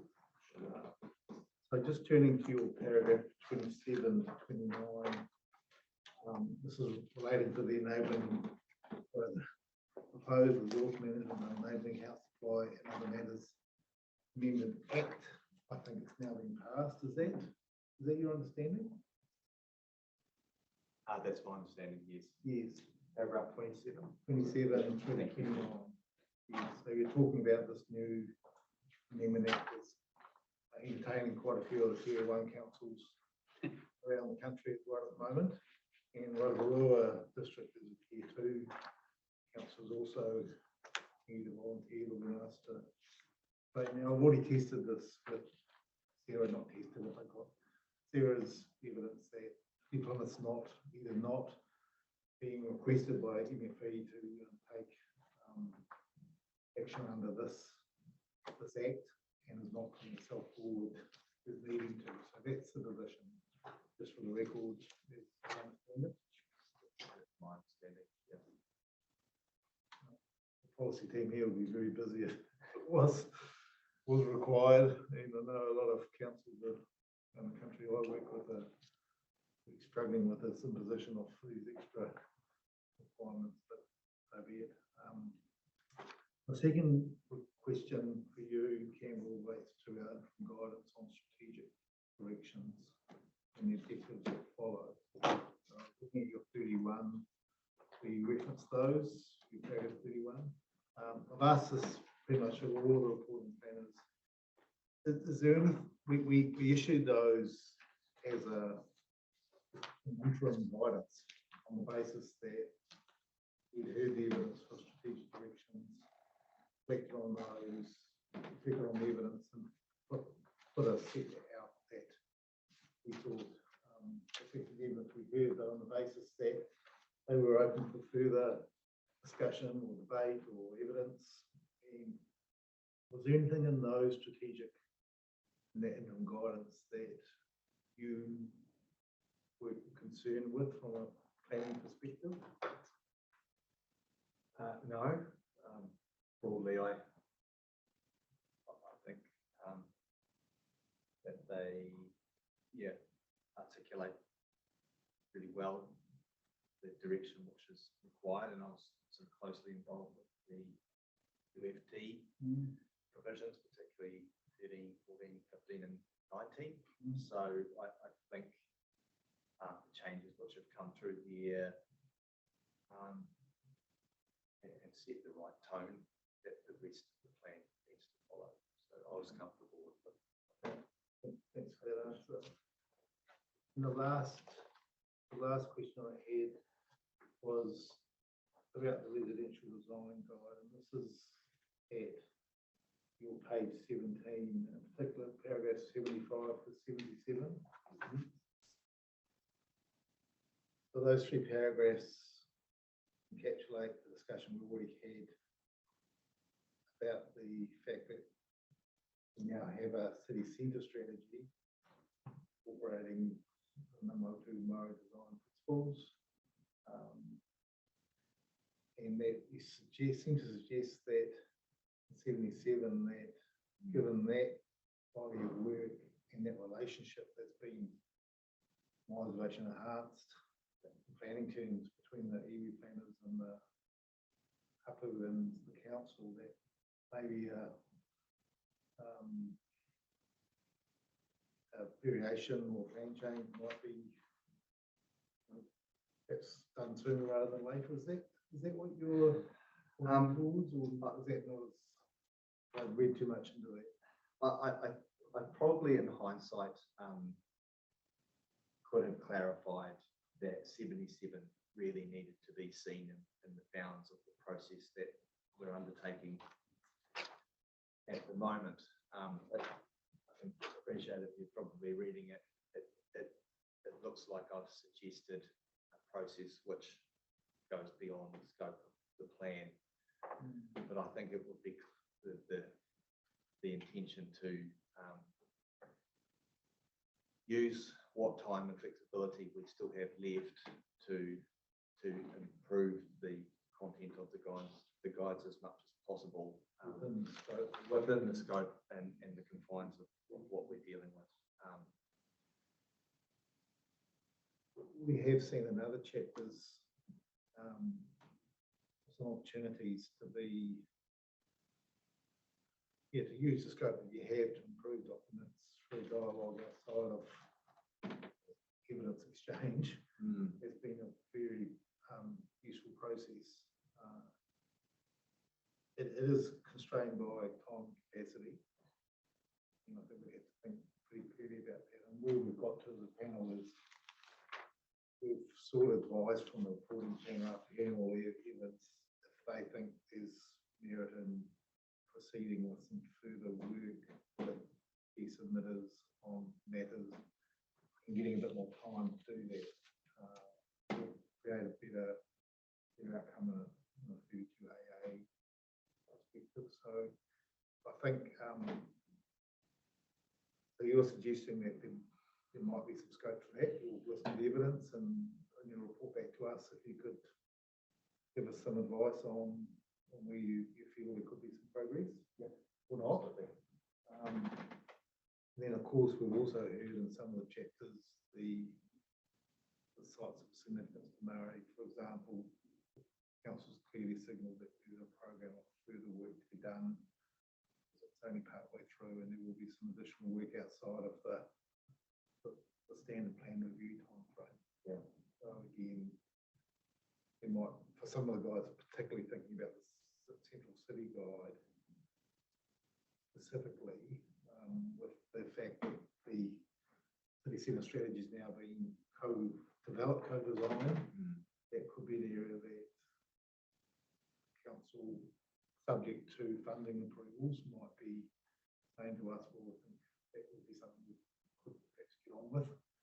And we could reflect, we can't make directions for councils to do variations, but we can certainly give some prompting remarks in our recommendation report. Are sometimes quite helpful to the planning team. Sometimes they might not be as well. So just so we can reflect on those questions when you report back to us tomorrow. So that was everything I had. Kit, was there any other questions? Sorry, there were just a couple. Page 16 of your residential zone report, you've got that table you put up on the display. But I just had a query. In the table above it, you've got a description of the low density residential zone, and the last thing in parentheses says resource consents for multi-units and non-complying, but it looks like it's discretionary. It is discretion, is it? Yes, it is discretionary. So that's just Yes. So that should, I thought that. Page 16. 16, yeah, into the last. The last in the table should be box. discretion on. Yeah, compliance. that's what I take.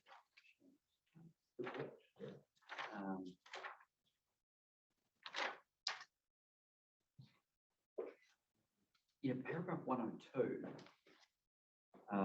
this notion of planned urban form, And I think you, I think you agree with it because you've made some changes to the descriptions of the zones in your recommendations. And so, for example, if we see now in the, well, I guess the first question is, you agree that it's important that if we're going to refer within the objectives and policies to this thing called a planned character, that it's appropriate to be able to get a sense of what that is by reference to the zone itself? Yes. Okay. Yeah, because there's been a lot of discussion through other chapters where this notion has been adopted, but what comprises that planned character is sort of left for the reader to infer based on what the rules provide for. And I think that's potentially problematic. And I so in your view, it's better to have some clear statements at the outset that say this is what we're expecting in the zone. I think so. Okay. Yes. Those statements should really reflect a combination of how your rules, objectives, policies, and your fixed standards are. Yeah, that's right. Have been calibrated, really. Yeah, it is the whole zone and what it sort of leads to, but having at least a general proposition at the outset is sort of is a good clue for the casual user of the plan. Okay. So you haven't suggested any significant changes in the overview for the low density zone. You have in respect of the GRZ. We've got now these two paragraphs: to provide for residential intensification, diversity in housing choice, affordable housing options, increased density in the form of smaller scale infill development of 1 or 2 stories is anticipated. So it's that concept of smaller scale infill development that you say is part of the planned. Well, that's what people should expect in the general residential zone. Yes, yeah, that's right. And I think that it also sort of permeates from the strategic objectives themselves, which promote infill development in UFD 14. Yes. So there is. I want to come back to that. Focus on that. I want to come back to that. In the MRZ zone, what you've suggested is a statement: the level of infill development that can be undertaken as a permitted activity, including building heights, site coverage of building setbacks permitted in the zone, are the key difference compared to the general residential and low density. So you're sort of describing the planned character of the medium residential zone by saying it's not going to be like the general or the low, without actually saying specifically what it might be. Yeah. Is that deliberate, or do you think it could be improved by having a similar sort of statement that you've put in for the general residential, which is a low level of 2-story infill development, as the comparable one for what you say would be the planned character of the medium residential zone? Yeah, I think that's a fair point, and I think if it's I have recommended that the height limit be increased to 10 meters, which provides the opportunity to build up to 3 stories in height. So I think that probably should be signalled. Yep. Well, I mean, I'm not saying it's wrong to categorise it by reference to what it's not, but it might be quite good for those who are, as again, the casual user says, okay, medium residential could be increased infill housing with, buildings generally up to 2 or even 3 stories. Maybe have to think about whether that's going to be a helpful guidance in the overview. I guess I just did want to reflect back on the strategic directions, because we never, at the stage that we were thinking about this concept of expressing the notion of planned character through each of the individual chapters was just sort of, it was on the table, but it was something that was sort of in the distance. And now we've said that we would reflect back on this. Do you think the strategic objectives would benefit by referring to this notion of planned character? Because at the moment, we've got UFD 13, which talks about how the district is conceived of developing and changing over time, with a big list of all of the things that will look like. We then have UFD 14, which talks about land supply, UFD 15, a variety of housing types. Then we get into the more commercial, and then we get UFD 19, well-designed, livable. This is just something that's occurred to me in the conversation you were having with Commissioner Dace, really, about the strategic objectives. Do you think there's room to introduce this concept of planned character in the context of at least the urban zones up in the strategic objectives? Well, I think it's mentioned. I think we did. and Did we? Oh, sorry, I've skimmed it. I think UFD 19 is the only place where it's mentioned. So, Yeah, I'm pretty sure, my memory is that. Oh, sorry, we have UFD 19 too. Yes. Recognise the local context and planned character of it. So recognise the planned character. Maybe that's. so, I mean, potentially that, you're right, the term has now been spread far and wide across the land.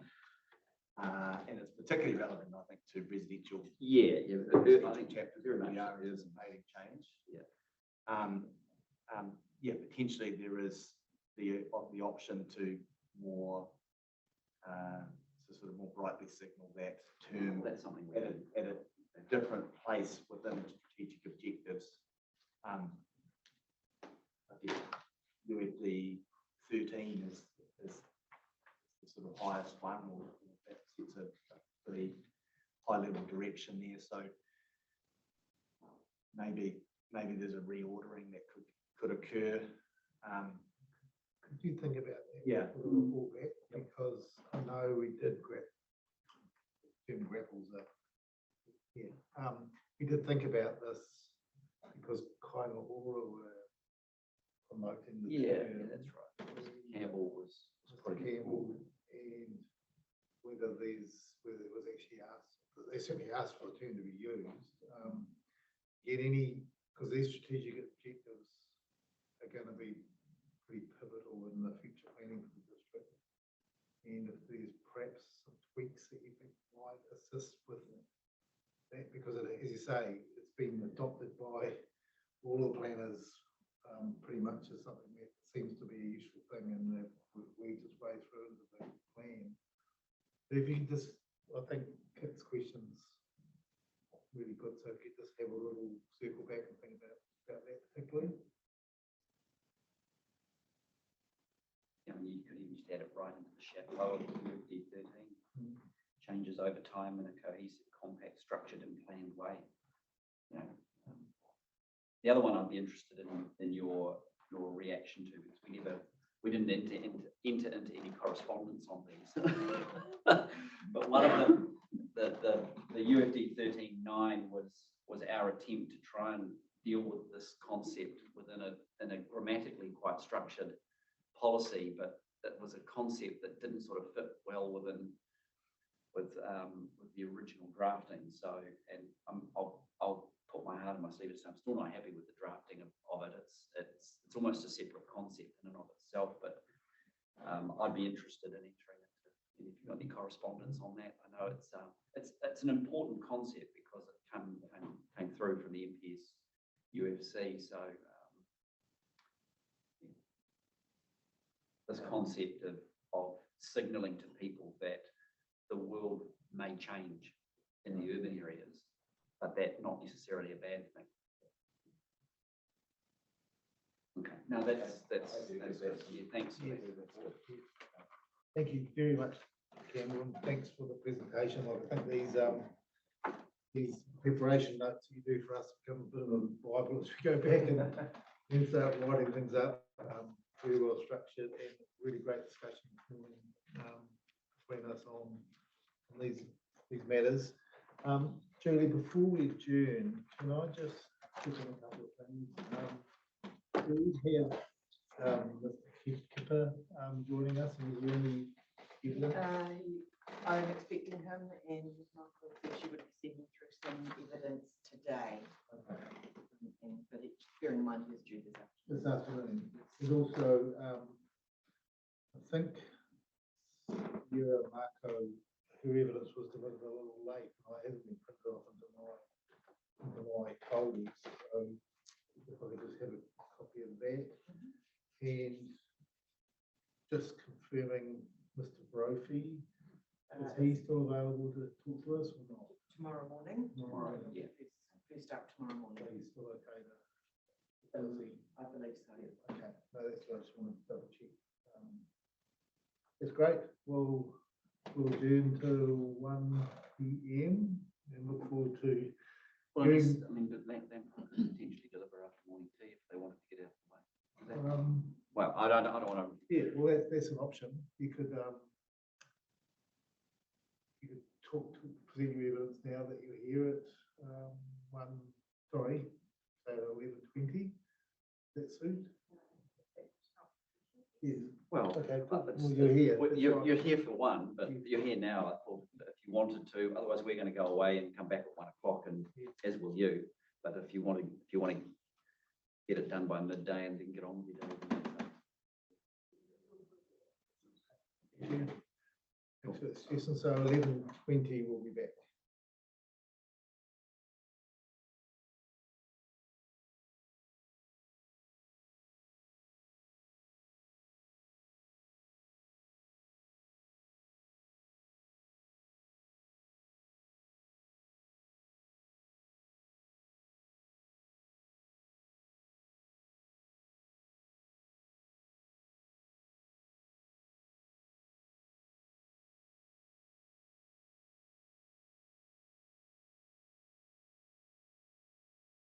Provided evidence number 475 be tabled as read, and I will provide a brief summary of our evidence. Thank you. Lampro's original submission was that the status of the design guide as a link to an appendix at the end of the proposed plan was not clear. The relief sought was that the subdivision design guidelines in Appendix 1 be removed and refined, be reviewed and refined or removed. Lampro is not satisfied that the design guidelines have been reviewed or refined adequately, and as such, our relief sought is the removal of the guidelines from the proposed plan entirely. Lampro is of the opinion that the legal status of the guidelines is confusing for the general plan user, that it reserves discretion where it's not appropriate, and that the guidelines have been superseded since their initial drafting in 2016. Thank you for listening, and I'm going to hand you back and ask any questions. Thank you, Anthony. You would have heard the discussion this morning. I'll see whether Commissioner Littlejohn has any questions. Yeah, that's. I was very grateful for your evidence. Actually, it was quite good. I particularly liked the fulsome appendices. They were always good to be reminded of how things work. That was good. Just a couple of things. You talk in probably your first section of your evidence about Part 3 of the Resource Management Act, incorporation of documents by reference in plans and proposed plans. And you make the argument that and you're referring here to the subdivision design guideline, to have legal effect as part of the plan, you say it is understood that it is required to meet the rigor, status, and technical precision tests set out in Part 3, clauses 31A to C. And I'm just a little bit curious because I don't read section 31 A, B, and C as providing any tests per se, but really just a description of the sorts of documents that can be incorporated by reference. Is that where do you say it says that there are certain tests that information to be incorporated by reference must meet before it can be so? I'm sorry, I don't know the answer to that. All right. Louise, I think this is joint evidence. Yeah, so I'm happy for you to step in. You can tag team. You can. Yes, perhaps a strong but I think it is implied with, in the wording of that section of the Act. Certain rigor is required, making a decision. I think I accept that. I think it's implicit that if a document is a standard requirement or recommended practice of an international or national organisation, then I guess we're left to assume that someone smart's written it and they knew what they were writing.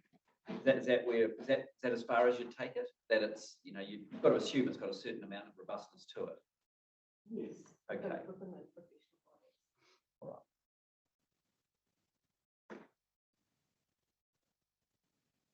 right. Okay. As far as I could tell, there isn't a list of documents incorporated by reference in accordance with the specific provision in the proposed district plan, is there? No.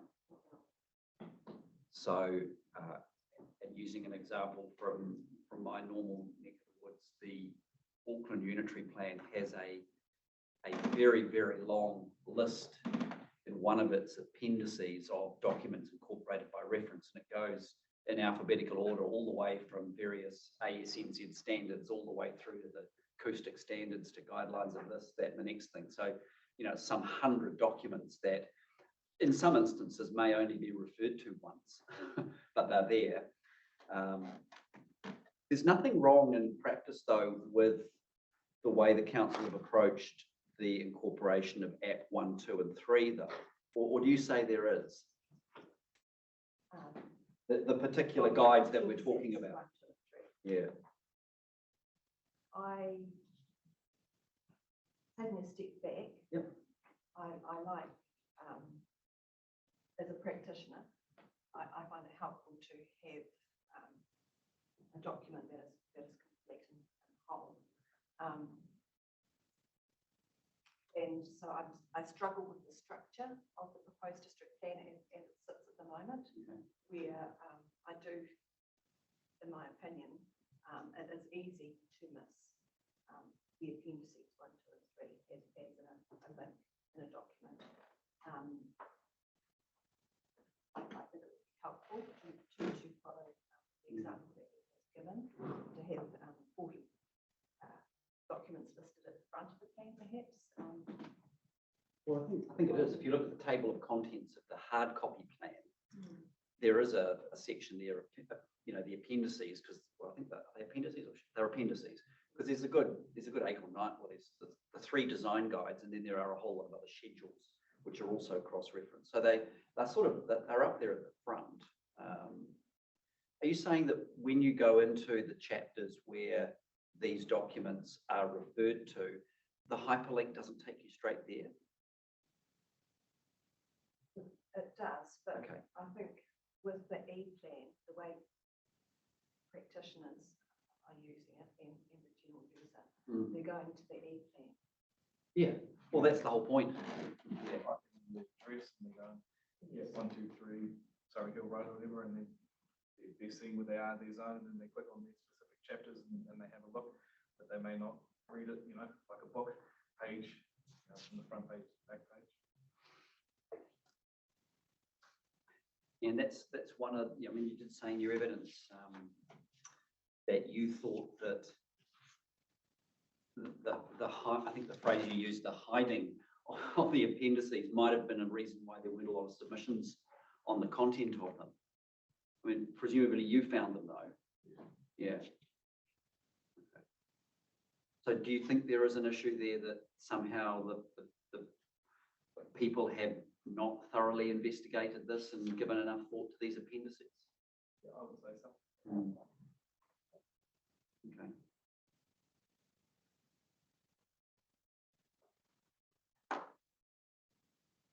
Do you think as a general proposition, having these guidelines for resource users to look to as some sort of standard about how they might want to go about what they're doing is a good idea for the plan? Yeah, I think it's awesome. I think incorporation of those elements, crime prevention through environmental design or water sensitive design or high quality, residential and subdivision outcomes. I don't think anyone's going to argue that everyone wants that. Yeah. As a practitioner, we're sort of being faced with two propositions here. And from your perspective as a practitioner, you're either going to be telling a client who wants to develop their land that if they're going to put 3 houses on it, they're going to have to go through these design guidelines and demonstrate how their proposal can achieve consistency with them. So that's one proposition.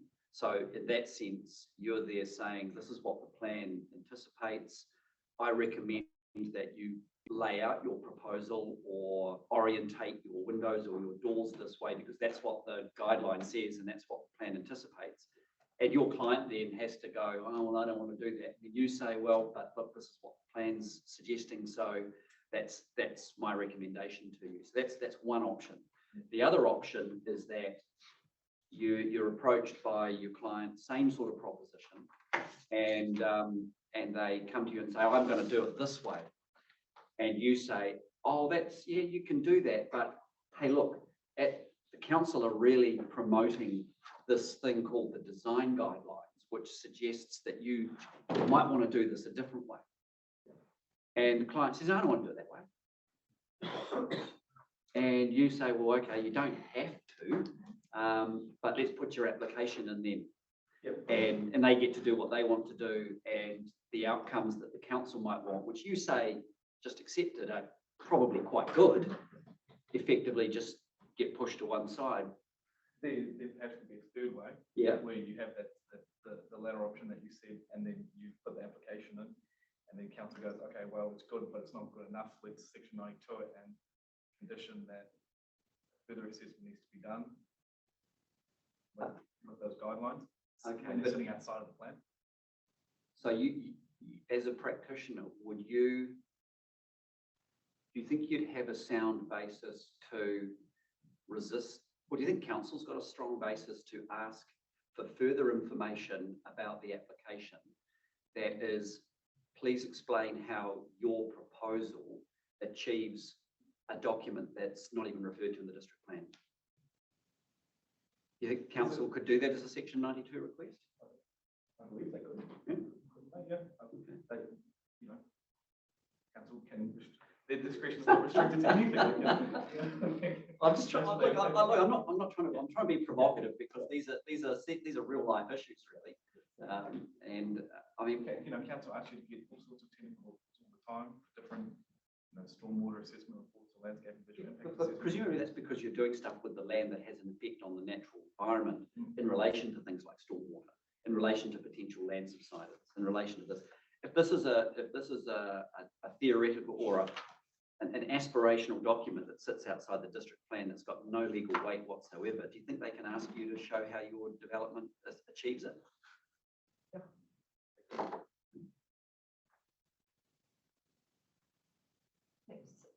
I think what we're struggling with most with the proposed district plan as it is at the moment, and I might be a step behind with how things have developed in the interim, but the fact that they're written into the rules, which they are very broad documents, particularly. Yeah, absolutely. Yeah. That is where we do struggle with giving advice to our clients. Yeah. Our clients come to us and they ask us for cost estimates, how much it's going to cost. And we are struggling with doing that even at the moment, with the extent to which the proposed district plan is in effect already, because we think that we're putting in applications that are really quite progressive. And then we get section 92 or a further landscape assessment on top of what we've already proposed. So it's as if that level of discretion then applies another whole. Yeah, well, look, I absolutely agree with you, and it was the discussion we were having this morning, really, wasn't it? When the moment you put it in almost as a standard or a rule, and you use a phrase like be consistent with or in accordance with. That, I mean, those are powerful words on both sides of an application in a way, particularly if you're going to use that sort of language, then you want the thing that you have to be consistent with or in accordance with to be pretty black and white, don't you? And yet we don't. We're trying to construct a guideline that can adapt to and respond to a whole lot of different landforms and a whole lot of potential circumstances. So it's necessarily got to be a little bit flexible. And that's where the conflict arises, because you're telling someone you've got to be consistent with a document that by its nature has to be flexible and adaptable to circumstances. So that, I mean, I accept that's something that is really really an issue here. What about and I guess it's just following up on your third way. What if the notion here is that these guidelines are really intended to engage at the level of complexity where a resource consent is required, and those resource consents are, for the most part, we're talking residential, restricted, discretionary. What if there wasn't a standard that required consistency with or to be in accordance with, but one of the matters of discretion was phrased the extent to which the application has considered the guidelines? What if there was that sort of pathway to the guidelines? Yeah, for sure that could work. I know when we were doing the research for the expert evidence, I was having a look at the Hamilton City Plan. Yep. Because I was studying at the University of London, so we looked at that plan a fair bit. And their plan, the guidelines are a statutory part of the plan, but they exclude small scale, you know, like your mum and dad subdivisions, your small little rural. Yeah, they've got some exclusions that don't have to be captured by those standards in the design guidelines, so that, you know, the effects associated with those aren't really proportionate to the guidelines and what they're trying to manage. Yep. Well, I think that's what we've been sort of suggested here, is that we don't want it to. There's a point at which the level of engagement and assessment and thought is probably a bit of overkill for the one or two house proposition. But once you get more complex, and I think that's a pretty realistic place to sort of start a requirement for a bit more head scratching in design. It then comes to at what point does it? How is it engaged? And I think that making it a standard, that's when it starts to get into trouble. But when potentially it is a matter of discretion, it will then come down to how that particular matter of discretion is phrased. And of course, there's a subtle difference between the extent to which the application has achieved the guidelines versus the extent to which the application has considered the guidelines. Because one is establishing a threshold of I guess, of deliberate attention to detail, whereas the other one at least opens the door to the council planner, for example, asking a Section 92 response, asking a Section 92. You know, you've said in your application you have considered part 6 of the guideline, and you've done this. Please provide further information on how you've addressed the following matters in the guideline. And if you haven't, then explain to us why and what's particular about the site that requires you not to.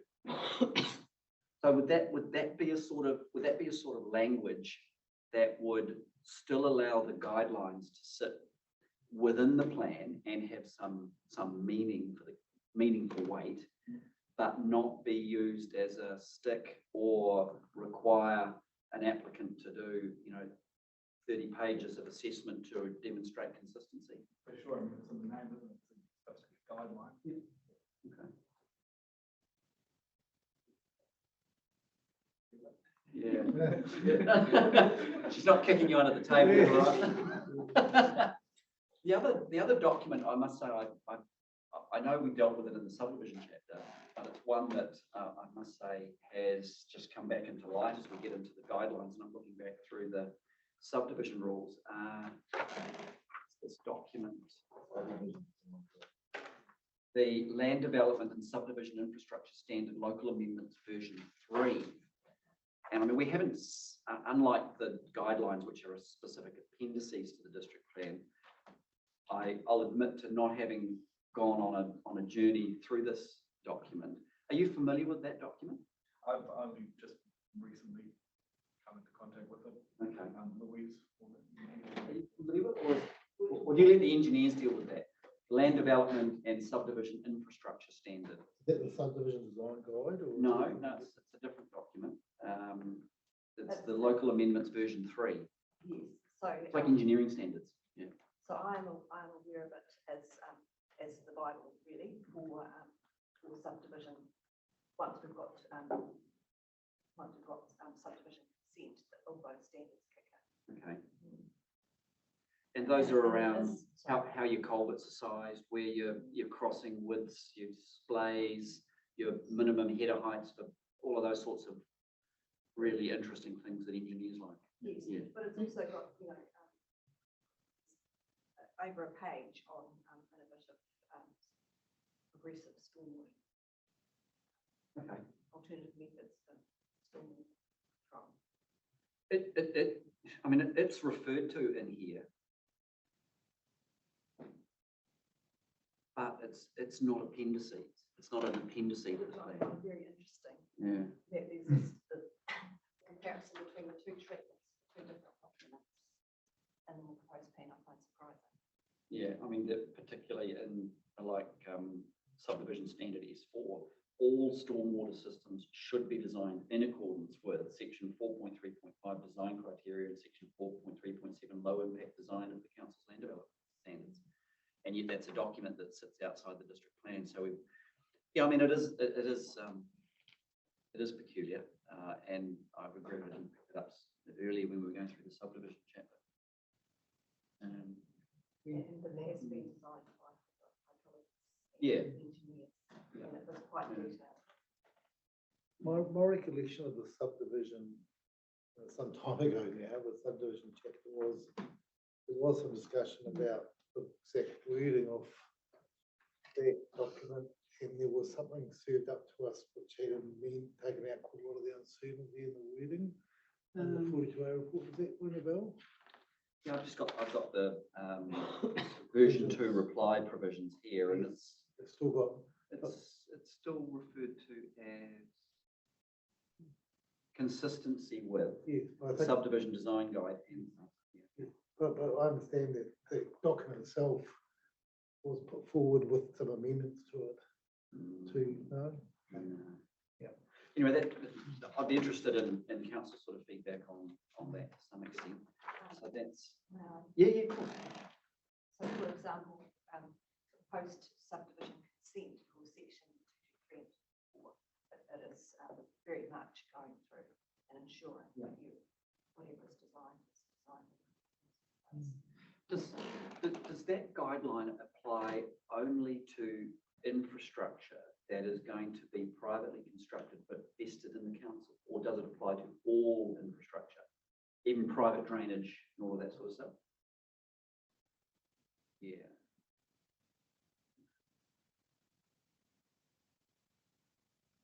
Does the council have a separate engineering approval process for infrastructure that's going to vest? From my end, I just know that we submit the designs and it goes through an extra level of scrutiny because it's going to be vested. It's going to be vested, okay.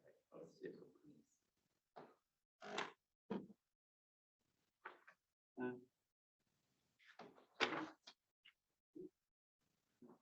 yes.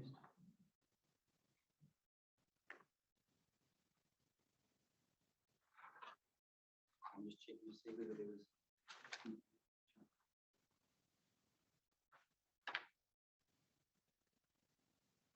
No, that was helpful. Thanks for letting me beat you up. That was helpful. We're going to have a couple of hours. Thanks. Yeah, thank you. I just wanted to, this, a lot of your evidence was provided in the subdivision chapter. You actually presented to us in the subdivision chapter, Louise? Yes, yes. So this is some of the relief you're seeking in this evidence relates to the subdivision chapter, isn't it? And that's consistent with what you put forward in the subdivision chapter, is this additional to? It is consistent with, but in the action, we came down with the opinion that we prefer to see the subdivision guidelines at least removed. Yes. So I'm looking at your appendix B. And on page 2 of those, you've got some suggested amendments to the provisions of the subdivision chapter, which one isn't it? Yes. So you're putting those forward in this hearing, even though they relate to the subdivision chapter. That's what I'm understanding. Oh, I see. We've had trouble dividing Between between the two? because Yes, they're- understand. so- It's not a criticism, it's just so we're clear, clear the linkages, because your evidence provides those clear linkages between subdivision and the design guide and reference back and forth. So there are some provisions here we should be mindful of when we're looking at subdivision that is decision correct. making. And this term design, subdivision design guide, APP1, how does it relate to the document that Kit was talking about, which had a different document? Yes, but I'm reaching here. But can I get someone to give me a paraphrase of what the two documents do? Where they sit in the district plan? So, shall I? So, as I referred to, with the revision of the structure and subdivision standards in August 2019, Amendment 3, there was a presentation given by the council for the updated version, and it was very well attended by developers and surveyors and quite a number of planners of the district, because it is such a critical document for them. It is the Bible for them in terms of designing the fundamentals of what is put in place on the ground with the subdivision development. So And they so are that's very that document, and we heard about that in the subdivision chapter, I'm sure. Yeah. And Sarah, do you know, I do seem to recall that there was some discussion about whether that should be refined, because there's got a lot of discretion in that document, and it has been updated and refined or not? What we were asked to do is to go away, so we also got legal advice on that. So we had, after the hearing closed, we wanted to closing and one from a legal perspective as well, because of the concern about the rules about in accordance with the Yes, DNS. yes. So some of that wording has been softened, and what we were also asked to do is to look at where provisions, where parts of the code could be incorporated into the district plan, so it became more evident what we were actually seeking, or what the area of compliance actually was. So some of those words have come in, so you'll find where that's happened in the justification for them. That's will explain in the right of reply That's of right. subdivision. Subdivision right of reply. The second place where it appears is in the transportation chapter. And again, tweaks have been made to the transportation provisions through that right of reply. So the answers to that are sitting in those rights of reply. That's right, Yeah. and the transport ones, Yes. I'm embarrassed that I've forgotten about all that. yeah, so I've got it I right don't here. think you're in the transport. No, but I wasn't, mate. Yeah. So that's So back to my original question, we've got that document, which has been refined through rights required because of the submission and evidence we had about lack of certainty. Well, no, the document hasn't been refined. The way it's referred to in the district plan, Oh, okay. the document remains the same. The document remains exactly the same. But The language about its incorporation into the standards has has changed. Or if there was any. or refined, yeah. If there was any particular parts of the standard that needed to come into the district plan. That's been brought in. That's right. Because But it's very subtle. Subtle. It's not wholesale parts of the Yes. standard that have come in. Mm. Nothing like that. So that's the process we did. Okay, at that time, okay. So how does that fucking relate to the subdivision design by APP one? That's where I struggle.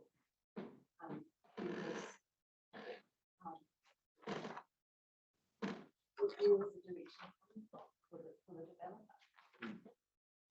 The developer is going to be engaging engineers. We're going to be looking at the infrastructure and subdivision standards because they have to.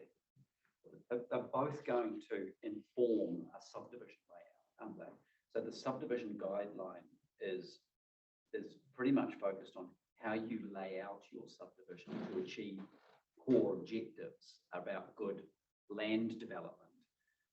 The land development guidelines are then how you service that in the most efficient way possible. And the two necessarily have to be borne in mind at the time of an application anyway, because one will impact on how you achieve the other, and vice versa, I would have thought. I am just concerned Mhm. as a practitioner.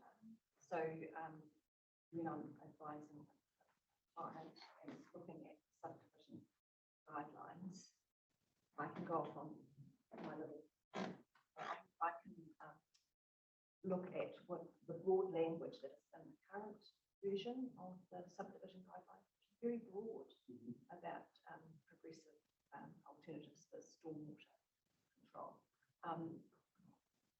So a lot of time could be wasted in debates and discussion and examination of options, being oblivious to what is actually already set out in quite fine detail in the infrastructure and. Are you saying that there are discrete areas of conflict between the land development standards and the subdivision guideline? Not conflict, but potentially woolly thinking. When the thinking and the technology has been developed to quite a high degree. Yeah, okay. Well, And so also, some would say that the subdivision guideline itself is intended to bring another layer of design, because for so long the layout of subdivisions was the domain of engineers, and value engineering always determined where the lots went based on putting in the cheapest pipes, avoiding pumps and all of those sorts of things. Whereas the subdivision guidance would say, well, actually, yes, that's one way of doing it from an engineering perspective, but we want to achieve other things other than low value infrastructure. Well, that's not putting it the right way, but another layer of considerations that go into informing what's the best way to develop the land. Do you think that if you were left to the devices of nothing but the land development standard, that you would be able to achieve the outcomes potentially of better subdivision design? I acknowledge that there is a need for this discussion and promotion of good subdivision design. My issue is whether the current subdivision guide and way incorporated into the district plan achieves that. Yeah. And that is my doubt. Another example would be the National Policy Statement and Environmental Standards on Fresh Water, and what that's done for infrastructure in terms of fish passage and wetlands. So that's all superseded subdivision design Um, but from the get-go, certainly developers have to wetlands and how they're designing their culverts, etc. for fish passage. Now, and I would submit that that is more progressive than what is currently in the design plan. Oh, I don't think anyone's debating that. I think these documents and most resource management documents are in a rapid state of evolution at the moment. And I guess you got that catch-22. You don't put anything in there and you just let everyone just turn up with the best idea on the day, or you actually start somewhere with a baseline, incorporate within the document an acknowledgement that innovation may lead to a different solution, but ultimately if you achieve certain principles, then it's okay. And then you allow the document to evolve and then potentially replace the one that's in the plan through a Schedule 1 process. Yeah. That is, I guess that circles back Yeah. to that issue that I struggle with, because we need to be fleet of foot and so adaptable in the times that are ahead of us, that I remain a bit concerned about the process of a plan change. To some extent, your concern is about the way in which the plan, or what the plan requires in terms of the relationship of an application with that document. And if, for example, we went down the path of saying, well, it's not appropriate for the very reasons you've said, that it be at that level of demonstrate consistency with or be in accordance with, but was really a matter that the developer was encouraged to consider as part of the application. And within the document itself, there was enough wriggle room to enable innovation and evolution of outcome, but it was still something that had to be on the table as a baseline of good design. And then the document could evolve with the engagement of Tangata Whenua, because they have a pretty reasonable complaint that these things sort of turned up and they weren't engaged. And it's no criticism of the council's process, but it's just the way it happened, unfortunately. And then the land development professionals may also wish to partake and assist in a more holistic and a version 2. And then once everyone sort of has had that sort of workshop, you could potentially then replace it out and you've got a new Appendix 1. So we still have the costs, though, don't we? Oh yeah. Planning costs. You know, you can't plan for free. Unfortunately, there's too many variables involved. Yeah,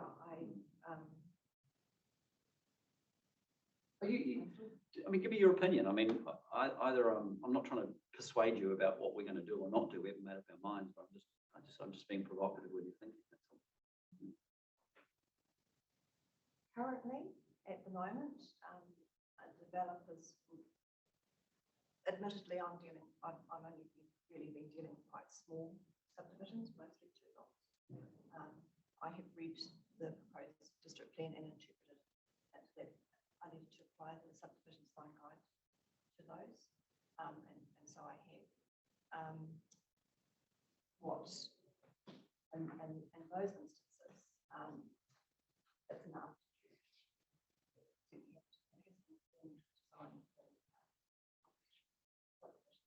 the beginning, it's been enough to be applying with front end, high level sections. Then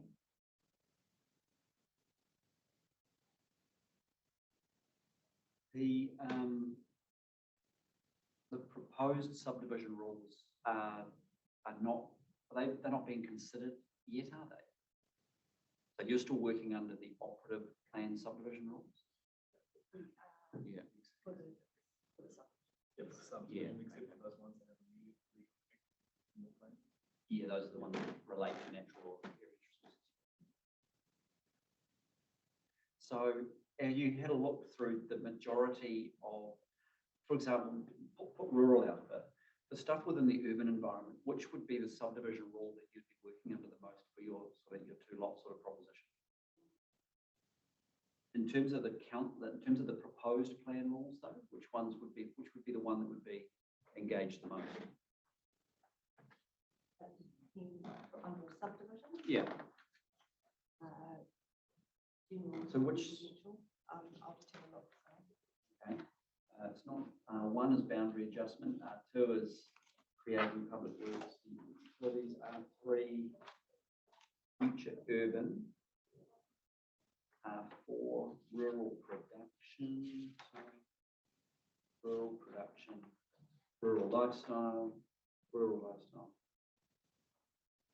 Yeah, okay, so rule R6, Yes, not that bad. that would be correct.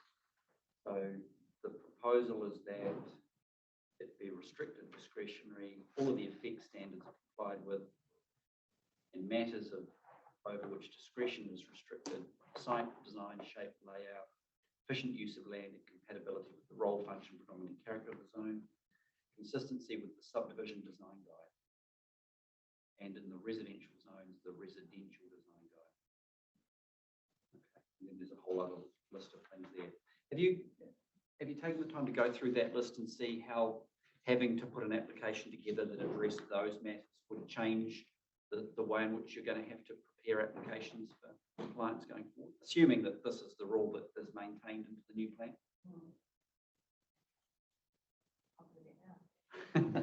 Well, I'm just interested as a practitioner, how, because there will be a change in practice, presumably, because you're going to be moving into a whole new rule structure.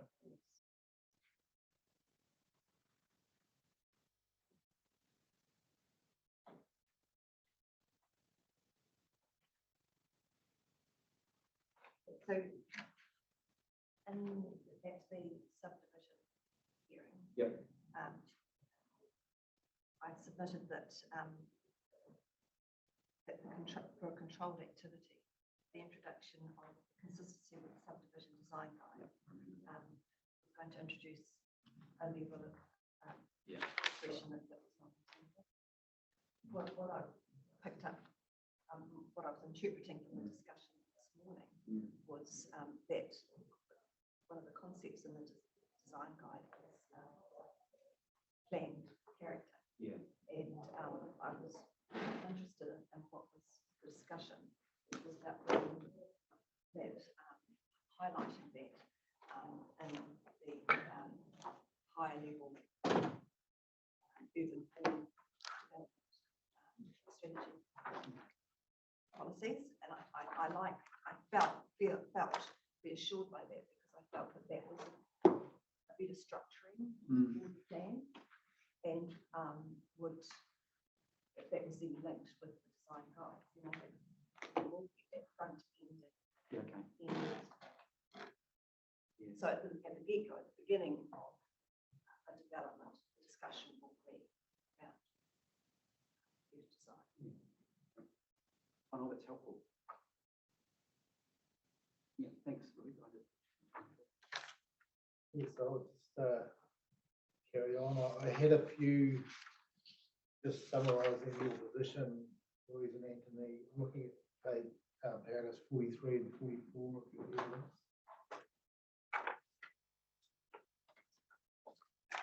And this is, I think, the nub of it. You're saying that the guides will be suitable for larger greenfield subdivisions. In at the application meetings for these, but they're not appropriate for the rules for controlled subdivisions or that they are legal to own PDP. So that's the key position we've been talking about. The smaller subdivisions that your practice is based around, it's just overkill. Is that what you're suggesting? And you're also saying that reference to design guides should be taken out of the policy and rules of the PDP in their entirety, and that's reflected in your suggested wording in appendices A and B. That's the summary, isn't it? Yes, we've sort of hedged our bets. It should be, okay. In terms of the way you've drafted the Yes, versions of A and B, yes. So the first reference would be take them out. taken out. Yes. Concrete, yes. in the process. But second fallback position is You've got the amendments in appendices C, B, and A and B. And we'll have to go back with my writing, looking at the subdivision chapter as well. Quite a significant linkage. Okay, that's good. Look, I did have one other question, probably for you, Anthony, about your appendix B, powerful plan perspectives on best practice plan making. So this was one of these roadshows that the RMLA does. So you attended one of those sessions? Yeah. It was part of the conference that I was saying. Yes, I've actually participated on some of those with the courts as well around condition setting. So who delivered it? Was it a Royal Court judge or a RMA practitioner? Can't remember his name, but he was very new to being a commissioner. Okay, he was a commissioner. He wasn't a judge.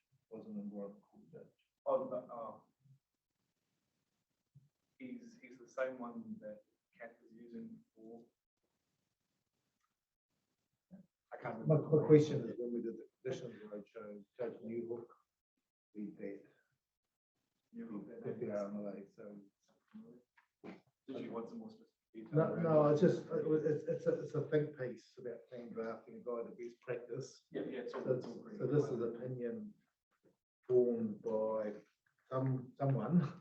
Sounds like something a planner would write. Yeah, well, Lawyers would be interested in that sort well, of stuff. it says the Association of the New Zealand Planning Institute and the Environment Court National Roadshow Workshop. So, yeah, if you could let us know who the authors and presenters of that were, that for a question for me, that'd be great. Just pop a email through to Julie on that.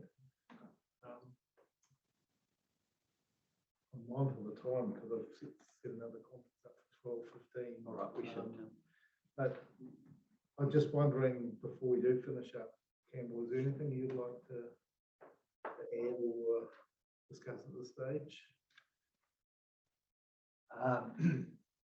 No, as an observation, the point that Kit made around, I guess, how the design guides are referenced throughout the other chapters is an important one. I guess my report represents the latest iteration of how the guides are accessed by the rules and the big standards.